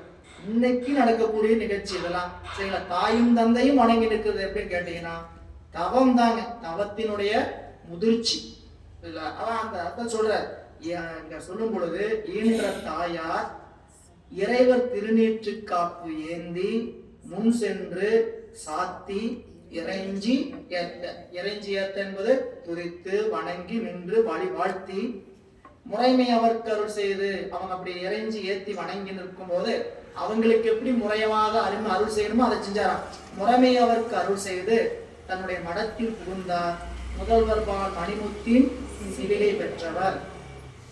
செல்வ நெடு மாளிகையில் அமர்ந்து நாளும் திருத்தோணி மிசையாரை சென்று தாழ்ந்து மழ்கு திருப்பதிகங்கள் பலவும் பாடி மணமகிழ்ந்து போற்றிசைத்து வைகும் நாளில் ஒல்லை முறை உபநயன பருவம் எய்த உலகிறந்த சிவஞானம் உணரப் பெற்றார். தொல்லை மறை விதிச்சடங்கு மறையோர் செய்ய தோலொடு நூல் தாங்கினார் சுரர்கள் போற்ற. இவ்வாறு தன்னுடைய திருமாளிகள் அமர்ந்திருக்கக்கூடிய நாட்கள்ல சீர்காழி பெருமானை நாளும் சென்று வணங்குகிறார். நாளும் திருக்கோயில் தொழாத நாட்கள் இல்லாமல் செல்கிறார். அதான் சொன்ன திருக்கோயில் ஒரு காலம் திருக்கோயில் சூழாராகில். செய்ய வேண்டிய கடமை என்ன? திருநாமம் அஞ்செழுத்தை செப்பனும், தீவண்ணர் திறமுருகால் பேசணும், ஒரு காலம் திருக்கோயில் சூழனும், உண்பதன் முன் மலர் பறித்திட்டு உண்ணனும், புரியுங்க, அருநோய்கள் கெட வெந்நீர் அணியணும் அப்படின்னு சொல்லி திருநாவுக்கரசு இதெல்லாம் விதியா சொல்ற. இதெல்லாம் நமக்கான விதி. திருநாமம் அஞ்செழுத்தும் செப்பாராகில் தீவண்ணர் திறமுருகால் பேசாராகில் ஒரு காலம் திருக்கோயில் சூழாராகில் உண்பதன் முன் மலர் பறித்திட்டு உண்ணாராகில் அருநோய்கள் கெட வெந்நீர் அணியாராகில் அழியற்றார் பிறந்தவாறு ஏதோ எண்ணில் பெரு நோய்கள் மிக நலிய பெயர்த்தும் செத்தும் பிறப்பதற்கே தொழிலாகி இறக்கின்றாரே. செய்ய வேண்டியது என்ன அப்படிங்கிற ஒரு குறிப்பு. நாளும் திருக்கோயில் வழிபாடு செய்யணும். செய்யலாம். திருக்கோயில் பருகாமையில் இருந்தா செய்யலாம். இல்ல வழிபாட்டையாவது வீட்லயாவது என்ன பண்ணணும் செய்யணும். இப்ப திருக்கோயில் பக்கத்துல இல்ல, சிவாலயம் இல்ல, திருக்கோயில் போக முடியாது, 5 கிலோமீட்டர் போகணும், 10 கிலோமீட்டர் போகணும். என்ன பண்ணலாம்? பக்கத்துல இருக்கிறவங்களே போறதில்லை, செய்யலாம். இல்லாம இருந்தது என்ன பண்ணலாம்? செய்யற பூசையில் இருக்கக்கூடிய இதுதான் என்னங்க கோயில். சுத்தி வந்து விழுந்து வணங்கணும். அதான் திருக்கோயிலா பாவித்து செய்யலாம். அப்ப நீங்க நம்மளுடைய பெரியவங்க என்ன செஞ்சாங்கன்னு கேட்டீங்கன்னா 8 திசையும் சுத்துவாங்க. அங்க நிக்கிற இடத்துலயே சும்மா சுத்துவாங்க. எதுக்கு சுத்துறாங்கன்னு நம்மளுக்கு என்ன தெரியாது. என்னன்னு கேட்டீங்கன்னா அனைத்து திசையில் இருக்கக்கூடிய சிவாலயங்களும் இங்கிருந்தே வணங்குறேன் நானு. இதுதான் மரபு. வீட்டில இருந்தே அந்த வழிபாட்டை என்ன பண்ணாங்க செய்தார்கள். இந்த நினைப்பாவது நம்ம இடத்துல இருக்கும். சரிங்களா? நீங்க 275 தலத்துக்கு தினம் கும்பிட முடியுமா? செய்யலாம். ஒரு நினைப்பு போதும். நினைப்புங்கிற ஒன்று போதும். 275 தலங்கள் இருக்கக்கூடிய பெருமானை ஒரு நிமிடத்துல நினைத்து விடலாம். 275 போட்டி சொல்லலாம். அது அடுத்த கட்ட வாய்ப்பு செய்யலாம். ஆனா என்ன பண்ணலாம்? சாமியை நினைச்சு ஒரு பூ நெஞ்சத்துல வச்சு எல்லா ஆலயத்துக்கும் ஒரு சாமி மேல திருவடியில அப்படி பிச்சை வேண்டியதான். நாம் வணங்குகிற ஆத்மாநாதர் தான் எல்லா திருத்தலத்திலும் இருக்கக்கூடிய பெருமான். அவன் தான் கைலாயத்தில் இருக்கான். அவன் தான் நான் வழிபடுகின்ற மூர்த்தத்திலும் இருக்கிறான். இல்ல அப்படி அந்த பெருமானை நாள்தோறும் அந்த வழிபாட்டுல என்ன நினைக்கணும் எல்லாரும்? ஏன்னா அன்பினால் நிரப்ப வேண்டும் என்பது இல்லாத வழியில நம்மளுக்கு நெறி எப்படி காட்டினார் சண்டீசநாயனார் வரலாற்றுல? தேடாதனை எல்லாம் அன்பினால் நிரப்பி, தேடாதனை எல்லாம் அன்பினால் நிரப்பி. சாமிக்கு சிவலிங்கத்துக்கு தண்ணி ஊத்துறோம், அபிடேகம், திருமஞ்சனம் செய்யலாம். எல்லா திருமஞ்சனம் பண்ண முடியுதா? சிலருக்கு அந்த தவம் இருக்கும், பண்ணுவாங்க. சரிங்க, நாகராஜ சரிங்க, என்ன நான் 11 விஷயம் பண்ணிட்டு தான் விடுவேன் அப்படின்னாரு. அப்படியா? நம்ம தவம் நம்மளுக்கு தண்ணி கிடைச்சதுனாவே பெரிய விஷயம். செய்யலாம்.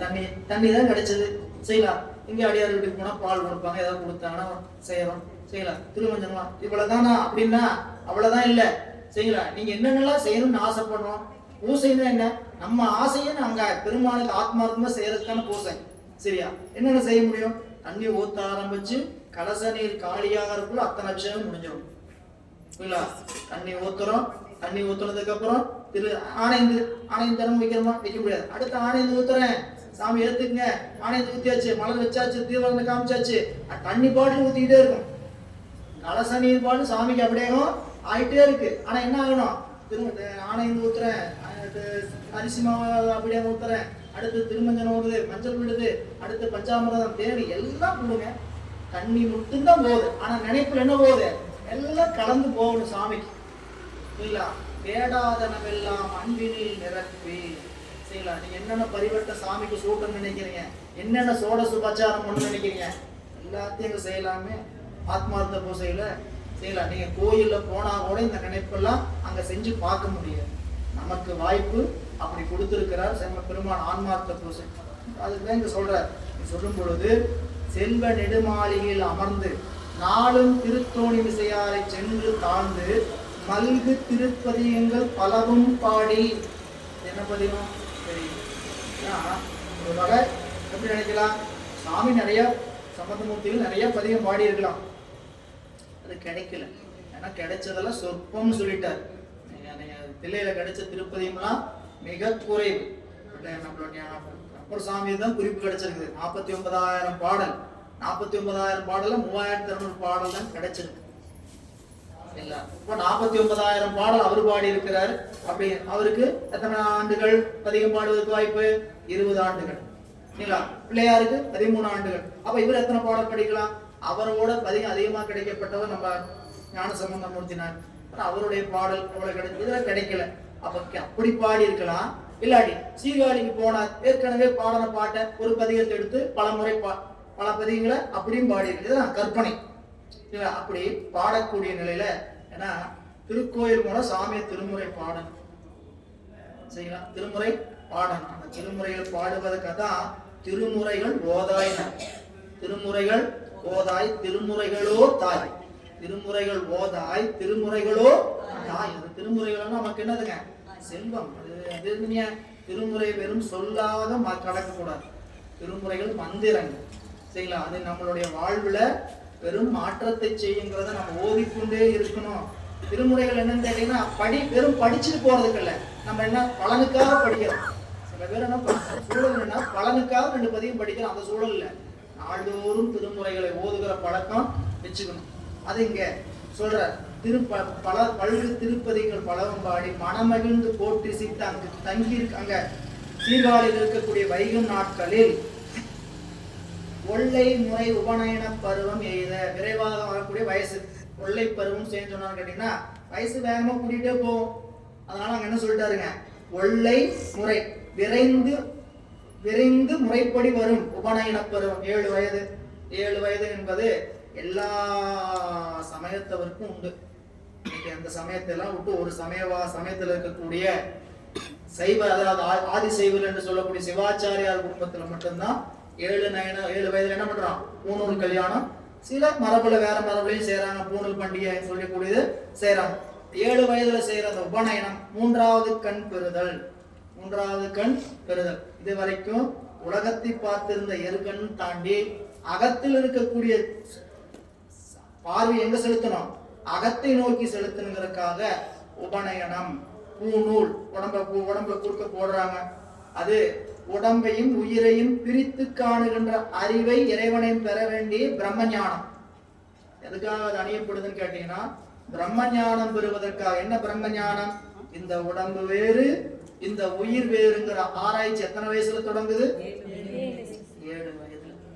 7 வயது தான் சரியாக ஒரு மனித பிறப்பெடுத்த உயிர்களுக்கு அறிவு செம்மைப்படுத்தக்கூடிய வயது. அதுக்கு முன்னாடி புத்தி, சொல் புத்தி. எங்க சுய புத்தி தொடங்குமோ அந்த சுய புத்தி தொடங்குற இடத்துல என்ன பண்ணிடணும்? அறிவை புகட்ட ஆரம்பிச்சிடணும்.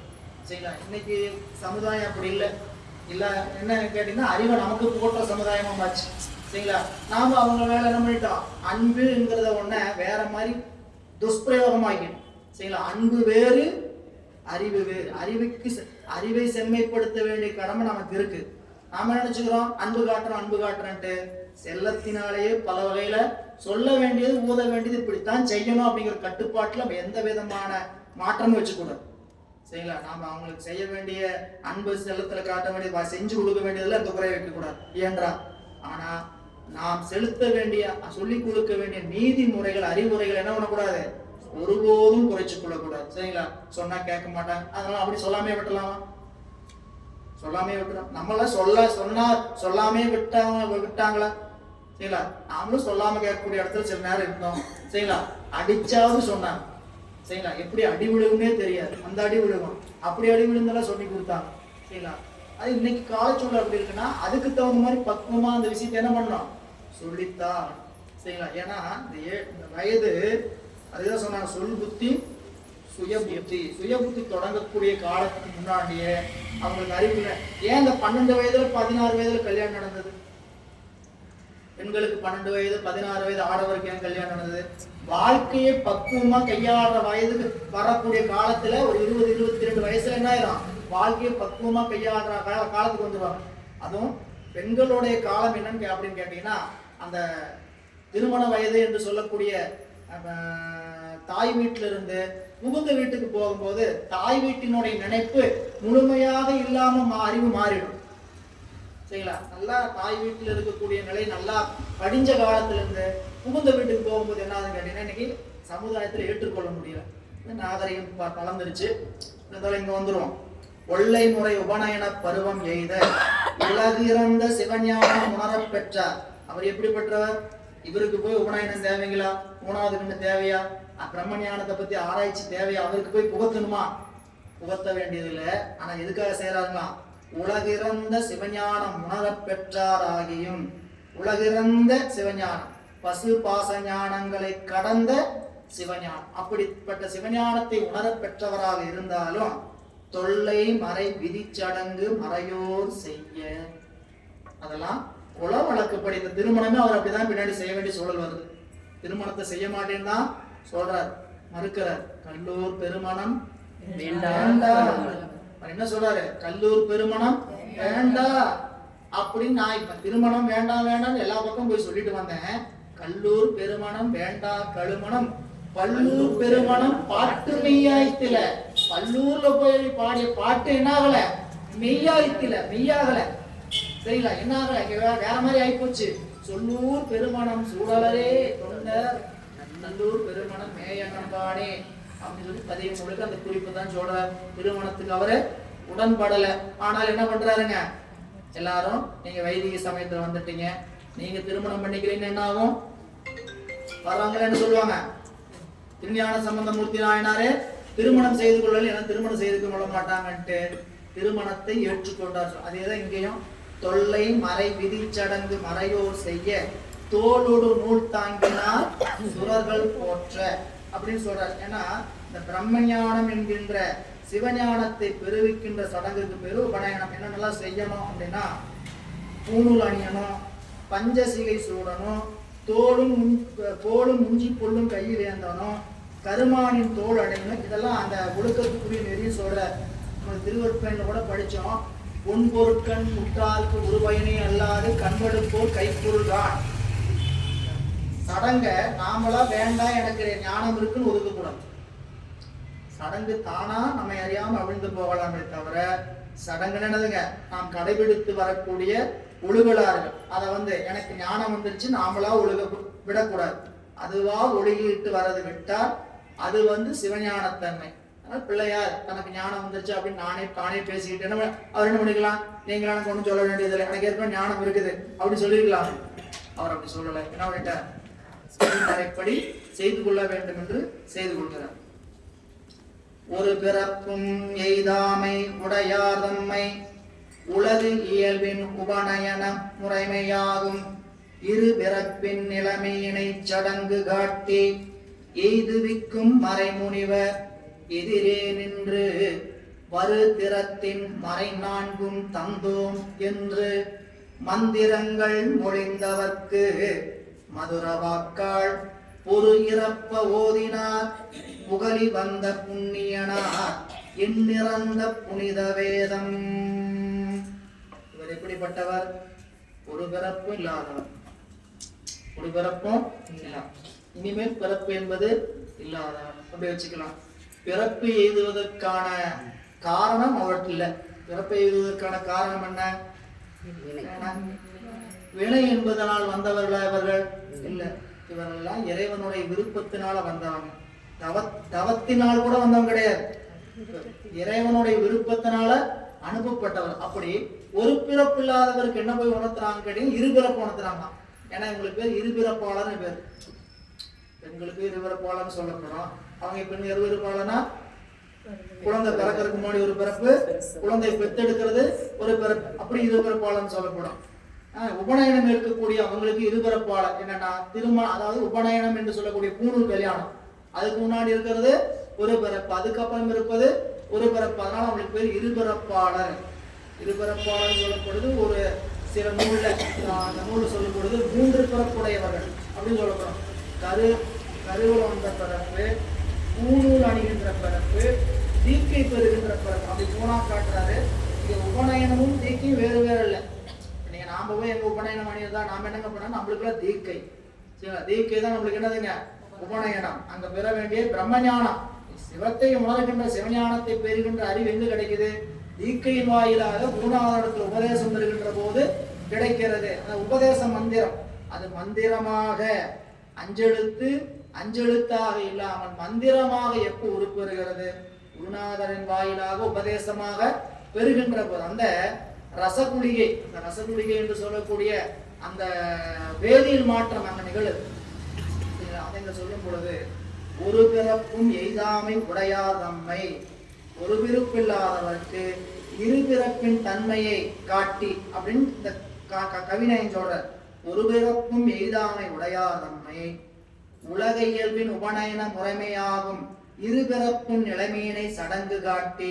இந்த உலகத்துல இப்படித்தான்ப்பா இருக்கு, அதெல்லாம் மறுக்க முடியாது, சரிங்களா அப்படின்னு சொல்லுகிற வழக்கம், சரிங்களா? அந்த வழக்கத்தை காட்டி இரு பிறப்பின் நிலைமையினை சடங்கு காட்டி எய்துவிக்கும் மறைமுனிவர். இந்த சடங்கையெல்லாம் செய்யக்கூடிய மறையவர் என்ன செய்தார்னா எதிரே நின்று வரு திறத்தின் மறைநான், அதாவது வழி வழி வருகின்ற தன்மையில் வருகின்ற 4 மறையையும் உங்களுக்கு என்ன பண்ணோம்? தந்தோம். மரபாக எல்லோரிடத்திலும் சொல்லி கேட்டு வரக்கூடிய 4 மறைக்கு உங்களுக்கு என்ன பண்ணிட்டோம்? கொடுத்துட்டோம். தந்தோம் அப்படிங்கிறது ஒரு குறிப்பை சிவகவிமணியை இன்னொரு முறை சொல்ற. தந்து ஓம், நான் உங்களுக்கு என்ன தந்தோம்? ஓம் என்பதனை தந்தோம். ஓம் என்கின்றதுதான் வேதத்தினுடைய சுருக்கம், புரியல? வேதத்தினுடைய சுருக்கம் என்ன? சமட்டி ஓம் பிரணவம். பிரணவத்துல எல்லாம் அடங்கி இருக்குது என்பது நாம் படிக்கிற 4ஆம் வகுப்பு போல படிப்போம். அந்த மந்திரங்கள் எல்லாம் எப்படி இருக்குதுங்க? ஓமாக இருக்குது. ஓம்ங்கிறது விரிந்துதான் அகார உகார மகார நாத விந்தாக மாறி நமக்கு 5 எழுத்தாக கிடைக்கிறது அப்படிங்கிறது. அப்ப எல்லா மந்திரங்களுக்கும் மூலமாக இருக்கக்கூடிய ஓம் சிவாய நம, அது எப்படிங்கிறது நம்ம 4ஆம் வகுப்பா இப்ப சொல்ற. தந்தோம் என்று ஓம் என்கின்ற பொருளை உங்களுக்கு தந்தோம். அது என்ன? இறைவனை பற்றி மந்திரமாக, வடமொழி மந்திரமாக சொல்லக்கூடிய காயத்ரி மந்திரம், சம்மிதா மந்திரங்களை எல்லாம் உங்களுக்கு தந்தாச்சு, சரிங்களா? நம்ம சம்மிதா மந்திரம் தெரியுமேங்க, சடங்க மந்திரம், பஞ்சபிரம்ம மந்திரம் சொல்லக்கூடிய ஈசானம் தத்புடம் அகோரம் வாமதேவம் சத்யோஜாதம் இதயம் சிரசு சிகை கவசம் முக்கன் நேத்திரம் அஸ்திரம் என்று சொல்லக்கூடிய பஞ்சபிரம்ம மந்திரம், சடங்க மந்திரம், இதெல்லாம் சம்மிதா மந்திரம். இந்த சம்மிதா மந்திரமும் சரி, காயத்ரி மந்திரமும் சரி, எல்லா மந்திரங்களும் சிவாய நம என்கின்ற மந்திரத்தினுடைய கிளைகள், எல்லாமே எதுக்குள்ள அடங்கும்? 5 எழுத்துல அடங்கும் அப்படிங்கிறத இப்ப சொல்ல போற. எனவே என்று தந்தோம் என்று மந்திரங்கள் மந்திரம் மொழிந்தார். அவங்களுக்கு எப்படி சொன்னாராம்? அப்படி மந்திரங்கள் மொழிந்தவருக்கு பிள்ளையார் மதுர வாக்கால் புகழி வந்த புண்ணியனார் எண்ணிறந்த புனித வேதம் ஒரு இறப்ப ஓதினார். எவ்வளவு சொல்லியிருப்பாங்க நீங்க ஒன்று சிந்திச்சு பாருங்க. ஒரு 10-20 பேர் நின்னாங்க, 100 பேர் இருந்தாங்க. 100 பேரும் இந்த மந்திரங்கள்லாம் உங்களுக்கு கொடுத்தாச்சுங்கன்னு சொல்லியாச்சு. மந்திரங்கள்லாம் சொன்னவங்களுக்கு இவர் திருப்பி என்ன பண்ணாரா? ஒப்பில்லாத வேதங்களை நிறைய வாய் முழிச்சார். 5 எழுத்து பதிங்க சொல்ல, நீங்க சொன்னது 4 மந்திரம். ஏன்னா வேதத்தை முழுசா படிச்சவங்க கிடையாது, ஆகமங்களை முழுசா படிச்சவங்க கிடையாது. அதெல்லாம் நீங்க நினைக்கணும். வேதம் ஆகும் என்பது கடல், சரிங்களா? 4 வேதத்தையும் முழுசா படிச்சவங்க கிடையாது. ஆகமங்கள் நமக்கு கிடைச்சிருக்கக்கூடிய ஆகமங்கள்ல முழுசா கற்றவங்க. நீங்க ஆகம பாடசாலை, வேத பாடசாலை இருக்குது. வேத பாடசாலையில் என்ன சொல்லுவாங்க கேட்டீங்கன்னா, ஒரு ஆகமத்தை எடுத்துக்கிட்டு அந்த ஆகமத்தில் இருக்கக்கூடிய செய்திகள்லாம் கத்து கொடுத்து இதெல்லாம் இது சொல்லுதுன்னு சொல்லிட்டு வருவாங்க. அதே மாதிரி ஒரு வேதத்தை சொல்லி அந்த ஒரு வேதத்தில் இருக்கக்கூடிய சில மந்திர சொற்களை எடுத்து தான் காட்டுவாங்க. அதுக்கு மேல படிக்கிறது தன்னையே, அதுக்கு மேல பெருக்கிக்கிறது யாரோட திறமை? அவங்களோட திறமை. சரிங்களா? நீ அதை படிச்சவங்களை பார்த்து தெரிஞ்சுக்கலாம். நீ பாடசாலையில் படிச்சவங்க எல்லாரும் பாடசாலை படிச்சுட்டு வரவங்க தான். பாடசாலையில் படிச்சவங்க எப்படி பார்த்தீங்கன்னு தெரிஞ்சுக்கலாம்னா, அவங்க மந்திரங்கள் அதை படிச்சுக்கிட்டே இருப்பாங்க. நீங்க நாள்தோறும் திருக்கோயில் உட்காந்து படிப்பாங்க, வீடுகளில் உட்காந்து படிப்பாங்க. படிச்சது மறக்காம இருக்கணும் ஒரு பக்கம். சரிங்களா? அதுக்கப்புறம் புதுசா படிக்கணும். சரிங்களா? இது படிக்கிறதுக்கான தகுதி. சரியா? படிச்சு வச்சாச்சு, அவ்வளவுதான், முடிஞ்சு போச்சு, அதோட முடிஞ்சு போச்சா? கற்றுக்கொண்டதே போதுமா? கற்றுக்கொண்டதே போதுமா? தொட்டனைத்து ஊரும் மணர்ந்து மாந்தருக்கு கற்றனைத்து ஊரும் கற்கத்தான் அறிவு பெறும். சரிங்களா? அப்ப இங்க சொல்றாரு, மதுர வாக்கால் புகழி வந்த புண்ணியனா எண்ணிறந்த புனித வேதம் பொருள் இறப்ப ஓதினார். பொருள் இறப்பம்னா ஒப்புமை இல்லாதபடி அவர் வாக்குல எண்ணிறந்த வேதம் தான். எதிர்ல இருக்கிறவங்களா திகச்சு நிக்கிறாங்களாம். சரியா? நாம போய் இவருக்கு போய் பண்ணுவோம், பூணல் வழிபாடு செய்து உபநயனம் செஞ்சு உங்களுக்கு எல்லா மறையும் நாங்க தந்தோம் அப்படின்னு நாம போய் வேதத்தை சொல்லி இருக்கிறோம்ட்டு அப்படியே திகச்சு போய் நின்றுட்டு அப்படி என்ன பண்றாங்கன்னு சொல்றது அடுத்த பாட்டு. சுருதி 1000 மோதி அங்கமான தொல்கலைகள் எடுத்து இயம்பும் தோன்றலாரை பருதி 1000 கோடி விரிந்தால் என்ன பரஞ்சோதி அருள் பெற்ற பான்மை மேன்மை கருதி ஆதரவுடும் வியப்புற்று ஏத்தும் கலைமறையோர் கவுனியனார் தம்மை கண்முன் வரு தியான பொருள் என்று இறைஞ்சி தாம் முன் வல்லமறை கேட்டு ஐயம் தீர்ந்து வாழ்ந்தார். என்ன பாடனான்னு கேட்டீங்கன்னா, முன்னாடி நின்று சுருதி 1000 ஓதி எவ்வளவு ஓதனார்? எண்ணிறந்த 1000 அங்க என்னன்னு 1000 எண்ணிக்கை அல்ல, எண்ணிறந்த சுருதிகளை ஓதியது மட்டுமல்லாது அவற்றின் அங்கமானவைகளாகிய, ஏன்னா வேதம் 4, வேதம் 4 மட்டும் படிச்சா பிரயோஜனம் இல்லை.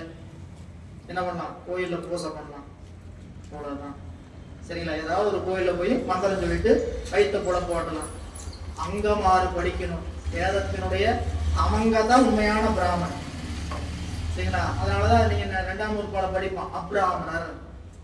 நம்ம யாரு? அப்ராமணர். அவங்க என்னங்க? பிராமணர் குலத்துல தோன்றவங்க தான். சரிங்களா? ஆனா பிராமணருக்குரிய ஒழுக்கமுடையவரோ இல்லையே. ஏன்?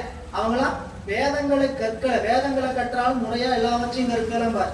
சரிங்களா? அப்ப அப்ராமணர் அப்படின்னுங்க பிராமணர் அல்லாதவர்.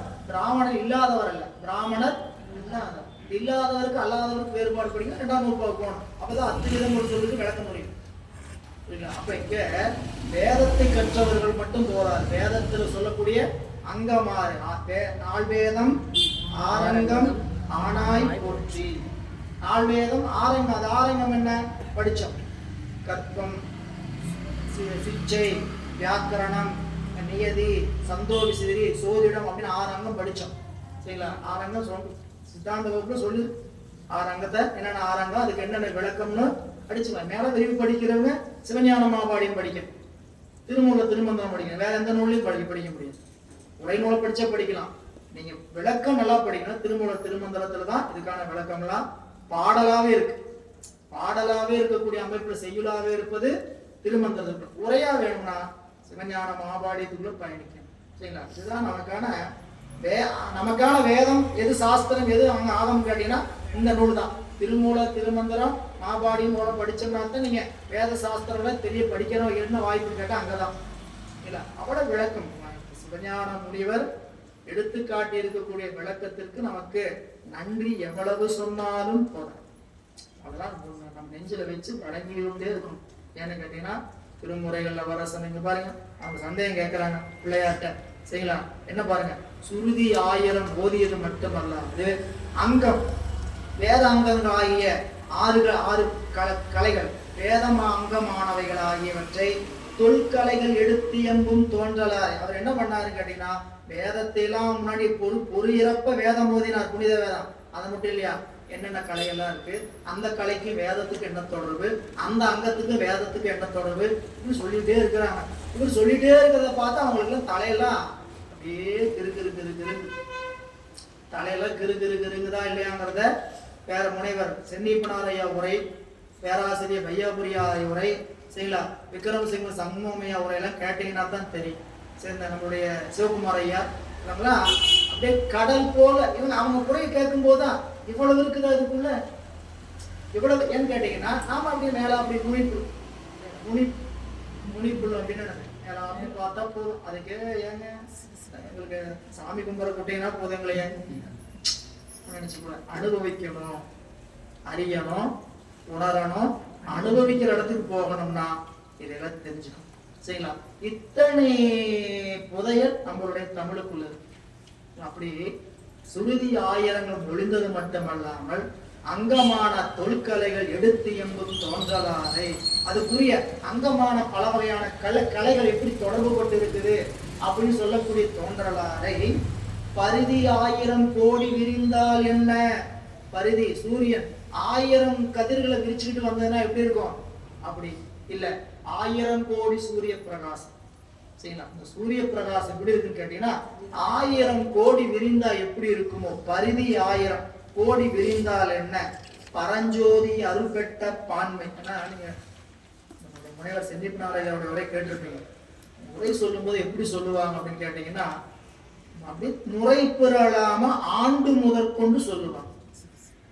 ஆண்டு முதற்கொண்டு சொல்லுவாங்க. ராஜராஜ சோழனுடைய வரலாறு கவுந்துப்பாடியில் ஒரு நாள் சொல்றாங்க. சரிங்களா, ஆண்டு முதற்கொண்டு அடுத்தது யாருக்கு அந்த ஆட்சியாளருக்கு யார் யார் வந்தாங்க, எத்தனாவது வருஷம் வந்தாங்க, 95 வயசு. சரிங்களா, 60 வயசுலயே மறந்து போச்சுங்கிறோம், படிச்சான்னு நினைவுல இருக்குங்கிறோம், 50லயே 60லயே. சரிங்களா, ஒரு 5 வருஷத்துக்கு முன்னாடி ஒரு சந்தேகம் கேட்க வேற நிமித்தமா ஒரு வீட்டுக்கு போறோம். சரிங்களா, இப்போ ஒரு அன்பர் என்கிட்ட சந்தேகம் கேட்டாங்க, நம்மளுடைய தைப்பண்டிகையை பத்தி நம்மளுடைய நூல்களே எங்க சொல்லப்பட்டிருக்கிறது, திருமுறைகள்ல தைப்பொங்கலை பத்தி அப்படின்னு கேள்வி எழுப்பினாங்க. நம்ம அதிகம் கேட்கல. சரி, வாய்ப்பு கிடைச்சது கேட்கிறோம். சரிங்களா, திருமுறையில எங்கேயும் சொல்லல. சரிங்களா, அந்த புறநானூறு நூல் எடுத்துட்டு வாங்க அப்படின்னாரு. எங்கீங்க, உள்ள அறையில இருக்கும், 3வது ரேக்கில் 4வது நூலா இருக்கும் பாருங்க. தலையெல்லாம் திருதுன்னு எனக்கு சுத்திருச்சு. 3வது ரேக்கில் 4வது நூலா, இப்படி எல்லாம் படிக்கிறாங்களா? சரியா, ஏன் எந்தெந்த நூலை எங்கெங்க வச்சிருக்கிறோம் அளவுக்கு படிக்கிறாங்களா அப்படின்ட்டு நினைவுக்குள்ள எப்படி படிச்சிருக்கிறாங்க, எப்படி படிக்கிறது எப்படி படிக்க வச்சுக்கணும்னு வச்சுக்கிறாங்க. சரிங்களா, சித்தாந்தம் முடிஞ்சது, பையன் கொஞ்சம் மாட்டலாம், பையங்க இருக்குன்னு தேடுற அளவுக்கு நம்ம அறிவு இருக்குதுன்னா. சரிங்களா, நிறைய நூலுங்க மேல தேடினா பரவாயில்ல, இருக்கிறதே 4 நூல் தான் கொடுத்துருக்கிறாங்க. அந்த நூல் பையன் எடுத்துட்டு போய் மாட்டனா, அந்த பையன் எங்கேயா வச்சேன்னு போய் சித்தாந்த வகுப்பு முந்தின நாள் தேடுறது நிலைமையில இருந்தா நம்ம எப்படி படிச்சு பாடத்துக்குள்ள பயணிச்சு வாழ்ந்து காட்டி இருக்கிறாங்க, வாழ்ந்து கொண்டு இருக்கிறாங்க. பல பேர் அப்படி நமக்கு நிறைய காட்டணும். அவங்க சொல்ற மேற்கோள்லாம் கேட்டீங்கன்னா அப்படி சலிப்பு இல்லாம சொல்றாங்க. சலிப்பு இல்லாம சொல்றதை சொல்லும் பொழுது படிச்சா இப்படித்தாயா படிக்கணும், படிச்சா இப்படித்தான் படிக்கணும்னு அப்படி ஆசை. சரிங்களா, அதனால அந்த தெளிவு. சரிங்களா, அது சொல்ற பாருங்க, சுருதி 1000 மோதி பரிதி 1000 கோடி விரிந்தால் என்ன, பரஞ்சோதி அருள் பெற்ற பான்மை மேல், அதாவது பெருமானுடைய சிவபெருமானுடைய அருள் பெற்ற பான்மை மேன்மையால். இந்த பான்மை மேன்மையால் அப்படின்னா முற்சை தவத்தின் பான்மையினது மேன்மையா. இந்த பான்மை மேன்மைன்னு கேட்டீங்கன்னா சும்மா கிடைக்காது, வாய்ப்பு எப்படி கிடைக்காது, தவம். ஏற்கனவே முற்சை தவங்கிறத கொஞ்சம் புரிஞ்சுக்கிட்டோம். போன பிறப்புல பல பிறப்புல செய்த முற்சை தவம் மட்டுமல்ல, இப்ப செய்துட்டு இருக்கிற, இன்னைக்கு உட்காந்து செய்துட்டு இருக்கிற தவம் நாளைக்கான தவம். நேத்து முடிச்சு வச்சது இன்னைக்கு இங்க உட்கார்ந்து இருக்கிறதுக்கான தவம் நினைக்கணும்.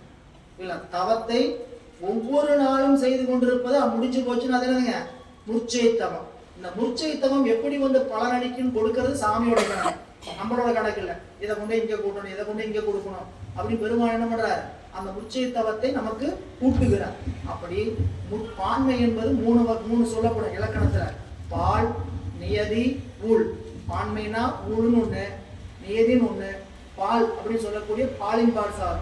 அப்படி பான்மைனா இங்க முச்சை தவம் நீதி, அந்த நீதியின் பான்மையின் மேன்மையா சுரு கருதி இவங்க இவரு இப்படி சொல்றாரு, இத்தனை சுருதிகளுக்கு விளக்கம் சொல்றாரு, இத்தனை வேதம் என்ன இருந்த வேதத்தை வைக்கிறாரு, இவர் என்ன தவம் செய்திருப்பார் நினைச்சுக்கிட்டு முன்னாடி நினைவுலாம் அப்படியே மலைத்து நிற்கிறார்கள் கருதி.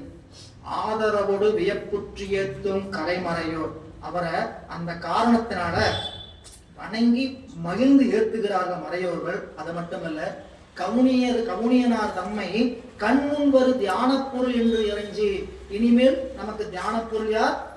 தியானம்னா நெஞ்சத்துல வச்சு புதுமுகத்தில வச்சு செய்வதற்கு பேர் தியானம் செய்யலாம். இப்ப வந்து நிக்கிறவர் யாருன்னு கேட்டா, கண்முன் தெரிகின்ற தியான பொருள். கண்ணுக்குள்ள வச்சு தியானம் பண்ணணும். கண்ணுக்கு முன்னாடி கருத வேண்டிய தியான பொருள் யாருன்னா ஞான சம்பந்தம் சொல்றார். கவுனியனார் தம்மை கண்முன் வரு தியான பொருள் என்று எரிஞ்சி, தியான பொருளை எளிமையா பாக்குறது கண் முன்னாடி. நீங்க உள்ளுக்குள்ள காண்டதுன்னா எப்படி ஓடும் படம் உங்களுக்கே தெரியும். தியான பொருள் படம் நெஞ்சத்துக்குள்ளேயும் குரு மத்தியிலும் எப்படி ஓடும் உங்களுக்கு தெரியும். அந்த திரை மூடி மூடி மூடி மூடி நம்ம விலைக்கு விட்டு பார்த்து பார்த்து பார்ப்போம். மூடி மூடி மூடி மூடி இருக்கும். சரியா? இந்த தியான பொருளை நல்லா தெளிவா கண் முன்னாடி பெருமாள் காட்டுறாங்க. கண்முன் வரும் தியான பொருள் என்று இறங்கி அதோடு இருந்தாங்களா, தாம் முன் வல்ல மறை கேட்டு. ஒரு கேட்டவங்க யாரு? மறையில வல்லவர்கள், ஏற்கனவே முன்னாடி நல்லா கற்றவர்கள். அதுல வரக்கூடிய ஐயத்தை தீர்ந்து வாழ்ந்தார். இல்ல நீங்க இப்ப கல்லாளி முடையமர்ந்து துதி படிக்கணும் செய்யலாம். சாமி யாருக்கு உபதேசம் செஞ்சாரு? கற்ற கேள்வி வல்லார்கள். எதை கற்ற கேள்வி வல்லார்கள்? நான்மறை ஆரங்கம் முதல் கற்ற கேள்வி வல்லார். புரியல? அதுல அவங்கள ஜாம்பவான்ஸ் தான் போய் முன்னாடி என்ன பண்ணாங்க, சாமி சந்தேகமா இருக்கு, கொஞ்சம் தெளிவாகல அப்படின்னு கேட்டாங்க. அவங்களுக்கு எப்படி சொன்னாங்களா? சொல்லாமல் சொன்னவர். சந்தேகங்கள் நிறைய சந்தேகங்கள் வேதங்கள்ல எங்களுக்கு ஒண்ணு விளங்க மாட்டேன்னா உட்காருங்க, நீங்க முழுக்க உங்களுக்கு கிளாஸ் எடுத்துறேன். நீங்க ஏதோ ஒரு சந்தேகம் கேட்டா நான் ஒரு நிமிஷத்துக்கு விட்டுருவேன். 5 நிமிஷம் விளக்கணும், இல்ல 10 நிமிஷம் ஏதாவது பண்ணாதானே விளங்கும் இல்லையா? இவர் என்ன பண்ணாரா, இவ்வளவு சந்தேகமா உட்காருங்க, ஒன்றும் பிரச்சனை இல்லை, சொல்லாமல் சொன்னவர். சரிங்களா? அதுன்னு சொல்லும்போது சொல்லுவாங்க, உட்கார்ந்தவங்க அப்படிப்பட்டவங்க, சொல்றவங்க அப்படிப்பட்டவங்க. சரிங்களா? உட்கார்ந்தவங்களுக்கு அந்த முழு தகுதி இருக்குது, சொல்றவருக்கு அந்த முழு தகுதி இருக்கு. நாம எந்த இடத்துல வச்சுக்கணும் நாம தான் பார்த்துக்கணும். சரிங்களா? எனவே இங்க அந்த சுருதி சொல்றார், தாம் முன் வல்லமறை கேட்டு, அவர் முன்னாடி தான் கற்ற நல்ல வல்லமையான மறைகளை அவர்கிட்ட கேட்டு ஐயம் தீர்ந்து வாழ்ந்தார். இப்படி சாமி இந்த நேரத்துல இத்தனாவது சாகையில, ஏன்னா சாகைன்னா 1000 சாகை உடையது சாமவேதம். சாமவேதத்துல 1000 சாகை. அந்த ஒரு சாகையில இந்த சந்தேகம், இந்த இத்தனாவது சாகையில இந்த சந்தேகம் என்ன சொல்லுங்க, அவங்க இந்த ரிக்கு வேதம், இந்த வேதத்துல இந்த இடத்துல கொஞ்சம் சந்தேகம், அப்படியா அப்படின்னு கேட்டுக்கொண்டு இருக்கிறார்கள். கேட்ட பொழுது இவ்வளவெல்லாம் இவ்வளவெல்லாம் நீங்க கத்துக்கிட்டீங்களே, இதெல்லாம் உங்களுக்கு எப்படி சாமி, உங்களுக்கு எப்படி சாமி வருது? ஒண்ணு இல்ல, 5 எழுத்து தியானம் பண்ணுங்க அப்படின்னு 5 எழுத்து பதியும் பாட போற வருகின்ற வகுப்பில் சிந்திக்கலாம் என்று இன்றைய சிந்தனையை இந்த அளவில் நிறைவு செய்கின்றோம். திருச்சிற்றம்பலம். என்றும் இன்பம் பெருகும் இயல்பினால் ஒன்று காதலித்து உள்ளம்